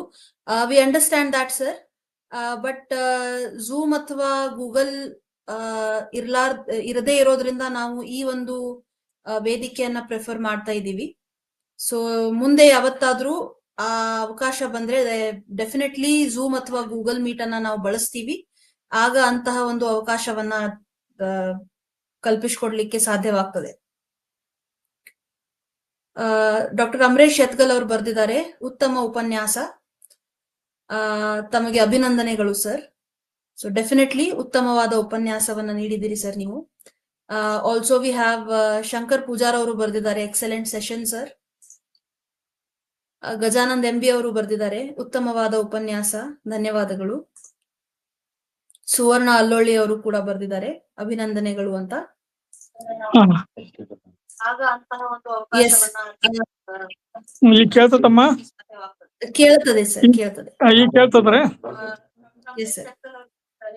ಸರ್, ಅಲ್ಲೇ ಬ್ಯಾಕ್ ಗ್ರೌಂಡ್ ಅಲ್ಲಿ ಯೂಟ್ಯೂಬ್ ಆನ್ ಇದೆ, ಅದನ್ನ ಬಂದ್ ಮಾಡ್ಲಿಕ್ಕೆ ಹೇಳ್ಬೇಕು. ಇಲ್ಲಿ ಬಂದ್ ಮಾಡ್ರಿ, ಅದು ಬಂದ್ ಮಾಡ್ರಿ. ಬಂದ್ ಮಾಡಿದ್ರಮ್ಮ. So I thank Dr. Veer Shetty Garampalli sir for your extremely well-informed lecture. Now I now call upon Dr. Arun Shadaksharaya sir to give the presidential remarks. ಎಲ್ಲರಿಗೂ ನಮಸ್ಕಾರ. ಇವತ್ತು ಡಾಕ್ಟರ್ ವೀರ್ ಶೆಟ್ಟಿ ಅವರಿಂದ ಬೀದರ್ ಜಿಲ್ಲೆಯ ವೀರಶೈವ ಮಠಗಳ ಬಗ್ಗೆ ಒಂದು ವಿಶೇಷ ಉಪನ್ಯಾಸವನ್ನ ಕೊಡಬೇಕು ಅಂತ ನಾವು ಕೇಳ್ಕೊಂಡ್ವಿ. ಅದಕ್ಕೆ ಸೀಮಿತವಾಗಿ ಅವರು ಬೀದರ್ ಜಿಲ್ಲೆಯ ಬಹುತೇಕ ಹೆಚ್ಚಿನ ಸಂಖ್ಯೆಯ ವೀರಶೈವ ಮಠಗಳನ್ನ ಅಧ್ಯಯನ ಮಾಡಿ ಪ್ರಕಟಿತವಾದಂಥ ಮತ್ತು ಅಪ್ರಕಟಿತವಾದಂಥ ಮತ್ತು ಇಂದಿಗೂ ಆಚರಣೆಯಲ್ಲಿ ಇರ್ತಕ್ಕಂಥ ಅನೇಕ ಮೌಲಿಕವಾದಂಥ ವಿಚಾರಗಳನ್ನು ಅವರು ನಮ್ಮ ಮುಂದೆ ಹಂಚಿಕೊಂಡಿದ್ದು ನಿಜವಾಗಿಯೂ ಶ್ಲಾಘನೀಯ. ನಾನು ಇಷ್ಟೊಂದು ಮಾಹಿತಿಯನ್ನ ಅವ್ರು ಹೇಳ್ತಾರಂತ ಅನ್ಕೊಂಡಿರ್ಲಿಲ್ಲ. ನಾನು ಸುಮಾರು 3880 ಹಳ್ಳಿ ಇಲ್ಲಿವರೆಗೆ ಕರ್ನಾಟಕ, ಮಹಾರಾಷ್ಟ್ರ, ಆಂಧ್ರ ಇದರಲ್ಲಿ ಸರ್ವೆ ಮಾಡಿದ್ದುಂಟು, ಲೇಖನ ಕೃತಿಗಳನ್ನ ಬರೆದಿದ್ದುಂಟು. ಅದರಲ್ಲಿ ಬಸವ ಕಲ್ಯಾಣದ ಎಲ್ಲ 550 ಹಳ್ಳಿ ನಾನು ಸುಮಾರು 9 ವರ್ಷ ಸರ್ವೆ ಮಾಡಿ ಅಧ್ಯಯನ ಮಾಡಿದ್ದುಂಟು. ಅದರಲ್ಲಿ ಇತಿಹಾಸ ಪೂರ್ವ ಸಂಸ್ಕೃತಿ, ಇತಿಹಾಸ ಕಾಲ ಸಂಸ್ಕೃತಿ, ಅದರಲ್ಲಿ ವಾಸ್ತುಶಿಲ್ಪ, ಶಾಸನಗಳು ಇವೆಲ್ಲವುಗಳನ್ನ ನಾನು ಅಧ್ಯಯನ ಮಾಡಿದೆ. ಆದರೆ ಮಠಗಳ ಬಗ್ಗೆ ನಾನು ಸರ್ವೇಕ್ಷಣೆ ಮಾಡುವಾಗ ಕೇವಲ ಕೆಲವೇ ಮಠಗಳು ಪ್ರಾಚೀನವಾಗಿ ಕಂಡು ಹೊರತು ಹೆಚ್ಚಿನ ಮಠಗಳು ಎಲ್ಲ ಆಧುನಿಕ ಕಾಲಕ್ಕೆ ಸೀಮಿತವಾಗಿ ಇದ್ದಂತ ಅಂಶಗಳನ್ನ ನಾನು ಗಮನಿಸಿದ್ದೆ. ಆದ್ರೆ ಬಸವ ಕಲ್ಯಾಣ ಒಂದು ಬಹುದೊಡ್ಡ ರಾಜಧಾನಿ ಆಗಿತ್ತು. ಕಲ್ಯಾಣ ಚಾಲುಕ್ಯರ ಕಾಲದಲ್ಲಿ, ಕಳಚುರಿಯರ ಕಾಲದಲ್ಲಿ, ಮತ್ತು ಶಿವಶರಣರ ದೊಡ್ಡ ಕೇಂದ್ರವಾಗಿತ್ತು. ಬಸವಣ್ಣನವರ ಮುಂದಾಳತ್ವದಲ್ಲಿ ಸಾಮಾಜಿಕ ಧಾರ್ಮಿಕ ಕ್ರಾಂತಿ ನಡೆದಿತ್ತು. ಹೀಗಾಗಿ ನಾ ಬಸವ ಕಲ್ಯಾಣದಲ್ಲೇ ಸುಮಾರು ಒಂದು 3 ತಿಂಗಳು ಪದೇ ಪದೇ ಹಳ್ಳಿ ಮನಿ ಓಣಿ ತಿರುಗಿ ಸರ್ವೇಕ್ಷಣೆ ಮಾಡಿದೆ. ಮಾಡಿದಾಗ ಅಲ್ಲಿ ನನಗೆ ಗಮನಿಸಿದಂಥ ಮಠಗಳನ್ನೂ ಮೊದಲು ಮಾಡಿ ನನ್ನ ಕೃತಿಯಲ್ಲಿ, ಲೇಖನದಲ್ಲಿ ಹಂಚಿಕೊಂಡಿದ್ದೇನೆ. ಇತ್ತೀಚೆಗೆ ನಮ್ಮ ವಿದ್ಯಾರ್ಥಿಯಾದಂಥ ಪ್ರೊಫೆಸರ್ ಶಿವಕುಮಾರ್ ಉಪ್ಪೆ ಅವರು ತಮ್ಮ ಅಭಿನಂದನಾ ಗ್ರಂಥ ತರುವ ಮೊದಲು ನನಗೆ ವಿನಂತಿ ಮಾಡಿದ್ರು, ನೀವೊಂದು ಲೇಖನವನ್ನು ನಮ್ಮ ಅಭಿನಂದನಾ ಗ್ರಂಥ ಕೊಡ್ಬೇಕು ಸರ್ ಅಂತ ಹೇಳಿ. ಅಲ್ಪ ಸಮಯ ಇದ್ರೂ ಸಹಿತ ನಾನು ಹೆಚ್ಚಿನ ಸಮಯವನ್ನ ಖರ್ಚು ಮಾಡಿ ಬಸವ ಕಲ್ಯಾಣ ತಾಲೂಕಿನ, ಅದು ಬಸವ ಕಲ್ಯಾಣ ಬಿಟ್ಟು ದೇವಾಲಯ ಶಿಲ್ಪಗಳ ಬಗ್ಗೆ ಒಂದು 120 ಪೇಜಿ ಲೇಖನ ಬರೆದು ಕಳಿಸ್ಕೊಟ್ಟೆ. ಅದನ್ನು ಪ್ರಕಟ ಮಾಡಿದ್ರು. ಹೀಗಾಗಿ ಇನ್ನೂ 4 ತಾಲೂಕಿಂದ ಎಷ್ಟೋ ವಿಷಯಗಳನ್ನ ನಾನು ಇನ್ನೂ ಒಂದ್ ಕಡೆ ಬರೆದು ಪ್ರಕಟ ಮಾಡಬೇಕಾಗಿದೆ. ಆದ್ರೆ ಇವತ್ತು ನಮ್ಮ ವೀರ್ ಶೆಟ್ಟಿಯವರು ಕೊಟ್ಟಂತ ವಿಚಾರಗಳನ್ನು ನೋಡಿದ್ರೆ ನಾನು ಮಠಗಳ ಬಗ್ಗೆ ಅಷ್ಟು ಗಮನ ಹರಿಸಿರ್ಲಿಲ್ಲ. ಆದ್ರೆ ಇವರು ನಮಗೆ ಅನೇಕ ಮೌಲಿಕವಾದಂತ ವಿಚಾರಗಳನ್ನ ಹಂಚಿಕೊಂಡಿದ್ದಾರೆ. ಮೌಲಿಕವಾದಂತ ಅಂಶಗಳು ಏನು ಅಂತಂದ್ರೆ, ಮಠಗಳು ಎಷ್ಟು ಪ್ರಕಾರದಲ್ಲಿ ಬೀದರ್ ಜಿಲ್ಲೆಯಲ್ಲಿವೆ. ಅದ್ರಲ್ಲಿ ನಮ್ಮ ಶಂಕರ್ ಪೂಜಾರಿ ಅವರು ಒಂದು ಪ್ರಶ್ನೆ ಎತ್ತಿದ್ರು, ಟಂಕಸಾಲೆ ಮಠ ಇತ್ತೇನು, ಅದಕ್ಕೇನ್ ಅರ್ಥ ಅಂತಕ್ಕಂಥ ಪ್ರಶ್ನೆಯನ್ನ ಅವರು ನಮ್ಮ ಮುಂದೆ ಇಟ್ರು. ಈಗ ನಾವು ಟಂಕಸಾಲೆ ಬಗ್ಗೆ ನಾವು ಹೇಳ್ಬೇಕಾದ್ರೆ ಲಕ್ಕುಂಡಿದೆ ತಗೊಂಡಾಗ ಅಲ್ಲಿ ಅನೇಕ ಧಾರ್ಮಿಕ ಕೇಂದ್ರಗಳು ಸಹಿತ ಟಂಕಸಾಲೆಗಳು ಆಗಿದ್ವು ಅನ್ನೋದು ನಾವು ಶಾಸನಗಳಲ್ಲಿ ಕಾಣ್ತೀವಿ. ಇದು ಮೌಖಿಕವಾದಂತ ವಿಚಾರ ಇರೋದ್ರಿಂದ ಬಹುಶಃ ಆ ಒಂದು ಮಠ ಅಲ್ಲಿ ನಾಣ್ಯ ತಯಾರು ಮಾಡ್ತಕ್ಕಂಥ ಒಂದು ವ್ಯವಸ್ಥೆಗೆ ಅದು ಸೀಮಿತಗೊಂಡಿತ್ತು ಅನ್ನೋದನ್ನ ನಾವು ಕಲ್ಪಿಸಿದ್ರೆ ತಪ್ಪು ಆಗ್ಲಿಕ್ಕಿಲ್ಲ. ಅದೇ ರೀತಿಯಲ್ಲಿ ಪತ್ರಿ ಮಠ, ಹುಲ್ಕುಂಟಿ ಮಠ, ಹಿರೇಮಠ, ಇನ್ನಿತರ ಅನೇಕ ಮಠಗಳ ಬಗ್ಗೆ ಅವರು ಹೇಳಿದ್ರು. ಹೇಳುವಾಗ ಇವತ್ತು ನಾವು ಅನೇಕ ಕಡೆಗೆ ಪತ್ರಿ ಮಠ ಕಾಣ್ತೀವಿ. ಇವನ್ನು ಅನ್ನದಾನಿ ಮಠ ಹೇಳಿದ್ರು. ಅನ್ನದಾನಿ ಮಠ ನಾವು ಮುಂಡ್ರಿಗೆಯಲ್ಲಿ ಕಾಣ್ತೀವಿ ಮತ್ತು ಇನ್ನಿತರ ಕಡೆಗೆ ಕಾಣ್ತೀವಿ. ಅದರದ್ದೇ ಆದಂತ ಒಂದು ಸಾಂಸ್ಕೃತಿಕ ಪರಂಪರೆ ಇದೆ, ಚಾರಿತ್ರಿಕ ಹಿನ್ನೆಲೆ ಇದೆ. ಹೀಗೆ ನಾವು ವೈವಿಧ್ಯಮಯವಾದಂತ ಈ ಮಠಗಳ ಚರಿತ್ರೆಯನ್ನ ಅವರು ನಮ್ಮ ಜೊತೆ ಹಂಚಿಕೊಂಡಿದ್ದು ನಿಜವಾಗ್ಲೂ ಸಂತೋಷದ ಸಂಗತಿ. ಮತ್ತು ಅವರು ಮಠಗಳ ಒಂದೊಂದು ಊರಿನಲ್ಲಿ ಎಷ್ಟು ಮಠಗಳಿದ್ವು, ಯಾವ್ಯಾವ ಪ್ರಕಾರದ ಮಠಗಳಿದ್ವು, ಅದನ್ನು ಸಹಿತ ಅವರು ಕನ್ಕ್ಲೂಡಿಂಗ್ ಮಾಡುವಾಗ ವರ್ಗೀಕರಿಸಿ ಹೇಳಿದ್ರು. ಈ ದೃಷ್ಟಿಕೋನದಲ್ಲಿ ನಾವು ಏನು ಇವತ್ತು ಬೀದರ್ ಜಿಲ್ಲೆಯ ವೀರಶೈವ ಮಠಗಳ ಬಗ್ಗೆ ಇಟ್ಟಿದ್ವಿ, ಇಂಥ ಒಂದು ಗೊಂದಲವಾದಂತ ವಾತಾವರಣದಲ್ಲೂ ಸಹಿತ ಅವರು ಕೊಟ್ಟಂತ ವಿಷಯವನ್ನ ಬಹಳ ನ್ಯಾಯಯುತವಾಗಿ, ತೃಪ್ತಿಕರವಾಗಿ ಅವರು ಹೇಳಿದ್ದು ಬಹಳ ಮುಖ್ಯವಾದದ್ದು. ನಾವು ಅದರ ಬಗ್ಗೆ ಚಿಂತನೆ ಮಾಡಬೇಕು. ಯಾಕೆ ನಾವು ಮಠಗಳ ಬಗ್ಗೆ ಅಧ್ಯಯನ ಮಾಡಬೇಕು ಅಂತಕ್ಕಂಥ ಒಂದು ಚಿಂತನೆ ಬಂದಾಗ, ಇವತ್ತು ಅವರು ಹೇಳ್ದಂಗೆ ಆಧುನಿಕ ಪರಿಸ್ಥಿತಿಯಲ್ಲಿ ನಮ್ಮೆಲ್ಲ ಪರಂಪರೆಗಳು ಕ್ಷೀಣವಾಗ್ತಾ ಇದ್ದಾವೆ. ಅವುಗಳ ಬಗ್ಗೆ ನಾವು ಹೆಚ್ಚು ಮಹತ್ವ ಕೊಡ್ತಾ ಇಲ್ಲ, ಮತ್ತು ಹಾಳಾಗ್ತಾ ಇದ್ದಾವೆ. ಪರಂಪರೆ ಇವತ್ತು ಹೋಗ್ತಾ ಇದೆ. ಆದ್ರೆ ಅವುಗಳ ಅಧ್ಯಯನ ಆಗಬೇಕು, ಅವುಗಳ ದಾಖಲೆ ಆಗಬೇಕು. ಈ ಹಿನ್ನೆಲೆಯಲ್ಲಿ ನಾವು ಇಂಥ ಒಂದು ಅಂತಾರಾಷ್ಟ್ರೀಯ ವೀರಶೈವ ಜಂಗಮ ಸಂಶೋಧನಾ ಸಂಸ್ಥೆಯನ್ನ ಕಟ್ಟಲಿಕ್ಕೆ ಕಾರಣವಾಗಿದೆ. ಈ ಹಿನ್ನೆಲೆಯಲ್ಲಿ ಈಗಾಗಲೇ ನಾವು 3 ಈ ಒಂದು ವಿಶೇಷ ಉಪನ್ಯಾಸಕಾರವನ್ನು ವೆಬಿನಾರ್ ಮುಖಾಂತರ ಮಾಡಿದ್ವಿ. ಒಂದು ಬುದ್ಧಿಸಂ ಬಗ್ಗೆ ಸಹಿತ ಮಾಡಿದ್ವಿ. ಎರಡನೇದು ನಾವು ಈ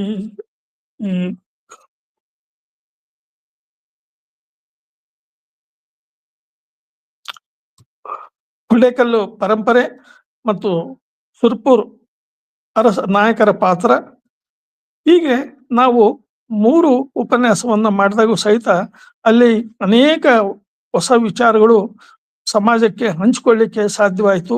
ಇವತ್ತು 4ನೇ ಉಪನ್ಯಾಸವನ್ನ ನಮ್ಮ ವೀರ್ ಶೆಟ್ಟಿ ಅವರು ಬಹಳ ತೊಂದರೆಯನ್ನ ತೆಗೆದುಕೊಂಡು ಅಧ್ಯಯನ ಮಾಡಿ ಎಲ್ಲೂ ಸಹಿತ ಲೋಪ ದೋಷ ಆಗದಂಗ ಸಮಾಜಕ್ಕೆ ತಿಳಿಸಿದ್ದಾರೆ, ನಮಗೂ ತಿಳಿಸಿದ್ದಾರೆ. ನಮಗೆ ಇದರಿಂದ ಹೆಚ್ಚಿನ ಮಾಹಿತಿಗಳು ತಿಳಿದಿದೆ. ಅದಕ್ಕೋಸ್ಕರವಾಗಿ ನಾವು ಈ ಸಂದರ್ಭದಲ್ಲಿ ಅವರಿಗೆ ಎಷ್ಟು ಧನ್ಯವಾದಗಳನ್ನು ಹೇಳಿದರೂ ಕಡಿಮೆ. ಇಂಥ ಒಂದು ವೆಬಿನಾರ್, ಇದಕ್ಕೆ ಅನೇಕರು ಇದರಲ್ಲಿ ಭಾಗವಹಿಸಿದ್ದಾರೆ. ಈ ಕಾರ್ಯಕ್ರಮದಲ್ಲಿ ನಮ್ಮ ಮೊನಾಲಿ ಅವರು ಬಹಳ ಆಸಕ್ತಿ ತಗೊಂಡು ಇದನ್ನ ಆರ್ಗನೈಸ್ ಮಾಡಲಿಕ್ಕೆ ಕಾರಣರಾಗಿದ್ದಾರೆ. ಅದೇ ರೀತಿಯಲ್ಲಿ ಡಾಕ್ಟರ್ ಜಗದೀಶ್ ಆಸೋಡಿ ಅವರು, ಡಾಕ್ಟರ್ ಆದಿತ್ಯ ಹೆಗಡೆ ಅವರು, ಪ್ರೊಫೆಸರ್ ಇಂದುಮತಿ ಚಿನ್ಮಿಲಾ ಅವರು, ಆಮೇಲೆ ನಮ್ಮ ಡಾಕ್ಟರ್ ಪುರಾಣಿಕರು, ಅವರು ಡಿಸ್ಟ್ರಿಕ್ಟ್ ಸರ್ಜನ್, ನಿವೃತ್ತಿಯಾಗಿ ಈಗ 80-84 ವರ್ಷ ಆದರೂ ಸಹಿತ ಇದರಲ್ಲಿ ಪಾಲ್ಗೊಂಡ್ರೆ ಇಲ್ಲಿ ನಮ್ಮ ಜೊತೆಯಲ್ಲಿ ಬಂದು ಕೂತಿದ್ರು. ಅದೇ ರೀತಿಯಲ್ಲಿ ನಮ್ಮ ಈ ಕಲ್ಗಟ್ಟಿ ಡಿಗ್ರಿ ಕಾಲೇಜಿನ ಪ್ರಾಚಾರ್ಯರು ಇತ್ತೀಚೆಗೆ ಪ್ರಾಧ್ಯಾಪಕರಾಗಿ ಆಗಿದ್ದಾರೆ. ಅವರು ಡಾಕ್ಟರ್ KS ಪಾಟೀಲ್ ಅವರು, ನಮ್ಮ ವಿದ್ಯಾರ್ಥಿ, ಅವರು ಸಹಿತ ಇದು ನಮ್ಮ ಜೊತೆಯಲ್ಲಿ ಇದ್ದಾರೆ. ಹೀಗಾಗಿ ಇವರೆಲ್ಲರಿಗೂ ಸಹಿತ ನನ್ನ ಹೃತ್ಪೂರ್ವಕ ಅಭಿನಂದನೆಗಳು. ಅದರ ಜೊತೆಯಲ್ಲಿ ನಮ್ಮ ಕರ್ನಾಟಕ ವಿಶ್ವವಿದ್ಯಾಲಯದ ಕನ್ನಡ ಸಂಶೋಧನಾ ಸಂಸ್ಥೆಯ ಈಗಿನ ನಿರ್ದೇಶಕರಾದಂತ ಡಾಕ್ಟರ್ ಮೇಲ್ಕಾರ್ ಅವರು ಇದರಲ್ಲಿ ಪಾಲ್ಗೊಂಡಿದ್ದಾರೆ. ಹೀಗಾಗಿ ಅವರಿಗೂ ನಿಮಗೂ ಎಲ್ಲರಿಗೂ ಮತ್ತೊಮ್ಮೆ ನನ್ನ ಕೃತಜ್ಞತೆಯನ್ನು ಹೇಳ್ತೇನೆ. ನಮಸ್ಕಾರ. Thank you very much for the inspiring presidential remarks, sir. So we have come towards the end of today's lecture. We had an interesting question answer session. Any other questions? ಬೇರೆ ಏನಾದ್ರೂ ಪ್ರಶ್ನೆಗಳಿದ್ದಾಗ ವೀಕ್ಷಕರು ಇನ್ನು ಮುಂದೆ ಆದ್ರೂ ಕೂಡ ಈ ವಿಡಿಯೋ ಇಲ್ಲೇ ಇರ್ತದೆ, ಇದರ ಕಮೆಂಟ್ ಸೆಕ್ಷನ್ ಅಲ್ಲಿ ನೀವು ಪ್ರಶ್ನೆಗಳನ್ನ ಹಾಕಬಹುದು. ಅದನ್ನ ನಾವು ಸರಿಗೆ ತಲುಪಿಸ್ತೇವಿ, ಅವರ ಉತ್ತರಗಳನ್ನು ನಿಮಗ್ ತಲುಪಿಸ್ತೇವಿ. ಬಟ್ ಕ್ವಶನ್ ಆನ್ಸರ್ ಸೆಷನ್ ಕೂಡ ಇಲ್ಲಿಗೆ ಮುಗೀತದೆ. We have come to the end of today's lecture and I now request Dr. KS Patil to propose the vote of thanks. Thank you, madam. Akshara foundation Dharwad ಮತ್ತು ಅಂತಾರಾಷ್ಟ್ರೀಯ ವೀರಶೈವ ಜಂಗಮ ಸಂಸ್ಥೆ ಧಾರವಾಡ ಇವರ ಸಂಯುಕ್ತ ಆಶ್ರಯದಲ್ಲಿ ಇಂದು ನಡೆದ ಬೀದರ್ ಜಿಲ್ಲೆಯ ವೀರಶೈವ ಮಠಗಳು ಎಂಬ ವಿಷಯದ ಕುರಿತು ವಿಶೇಷ ಉಪನ್ಯಾಸ ನೀಡಿದ ಡಾಕ್ಟರ್ ವೀರ್ ಶೆಟ್ಟಿ ಗಾರಂಪಳ್ಳಿ, ಪತ್ರಕಾರ ಇಲಾಖೆ ಗುಲ್ಬರ್ಗಾ ಇವರಿಗೆ ಅಕ್ಷರ ಫೌಂಡೇಶನ್ ಧಾರವಾಡ ಮತ್ತು ಅಂತಾರಾಷ್ಟ್ರೀಯ ವೀರಶೈವ ಜಂಗಮ ಸಂಸ್ಥೆ ಧಾರವಾಡ ಈ ಎರಡೂ ಸಂಸ್ಥೆಗಳ ಪರವಾಗಿ ಹೃತ್ಪೂರ್ವಕ ವಂದನೆಗಳನ್ನು ಸಲ್ಲಿಸುತ್ತೇನೆ. ಹಾಗೂ ಈ ವಿಶೇಷ ಉಪನ್ಯಾಸದ ಅಧ್ಯಕ್ಷತೆಯನ್ನು ವಹಿಸಿದ ಪ್ರೊಫೆಸರ್ RM ಷಡಕ್ಷರಯ್ಯ, ನನ್ನ ವಿದ್ಯಾಗುರುಗಳು, ಇವರಿಗೂ ಕೂಡ ಈ ಎರಡೂ ಸಂಸ್ಥೆಗಳ ಪರವಾಗಿ ವಂದನೆಗಳನ್ನು ಸಲ್ಲಿಸುತ್ತೇನೆ.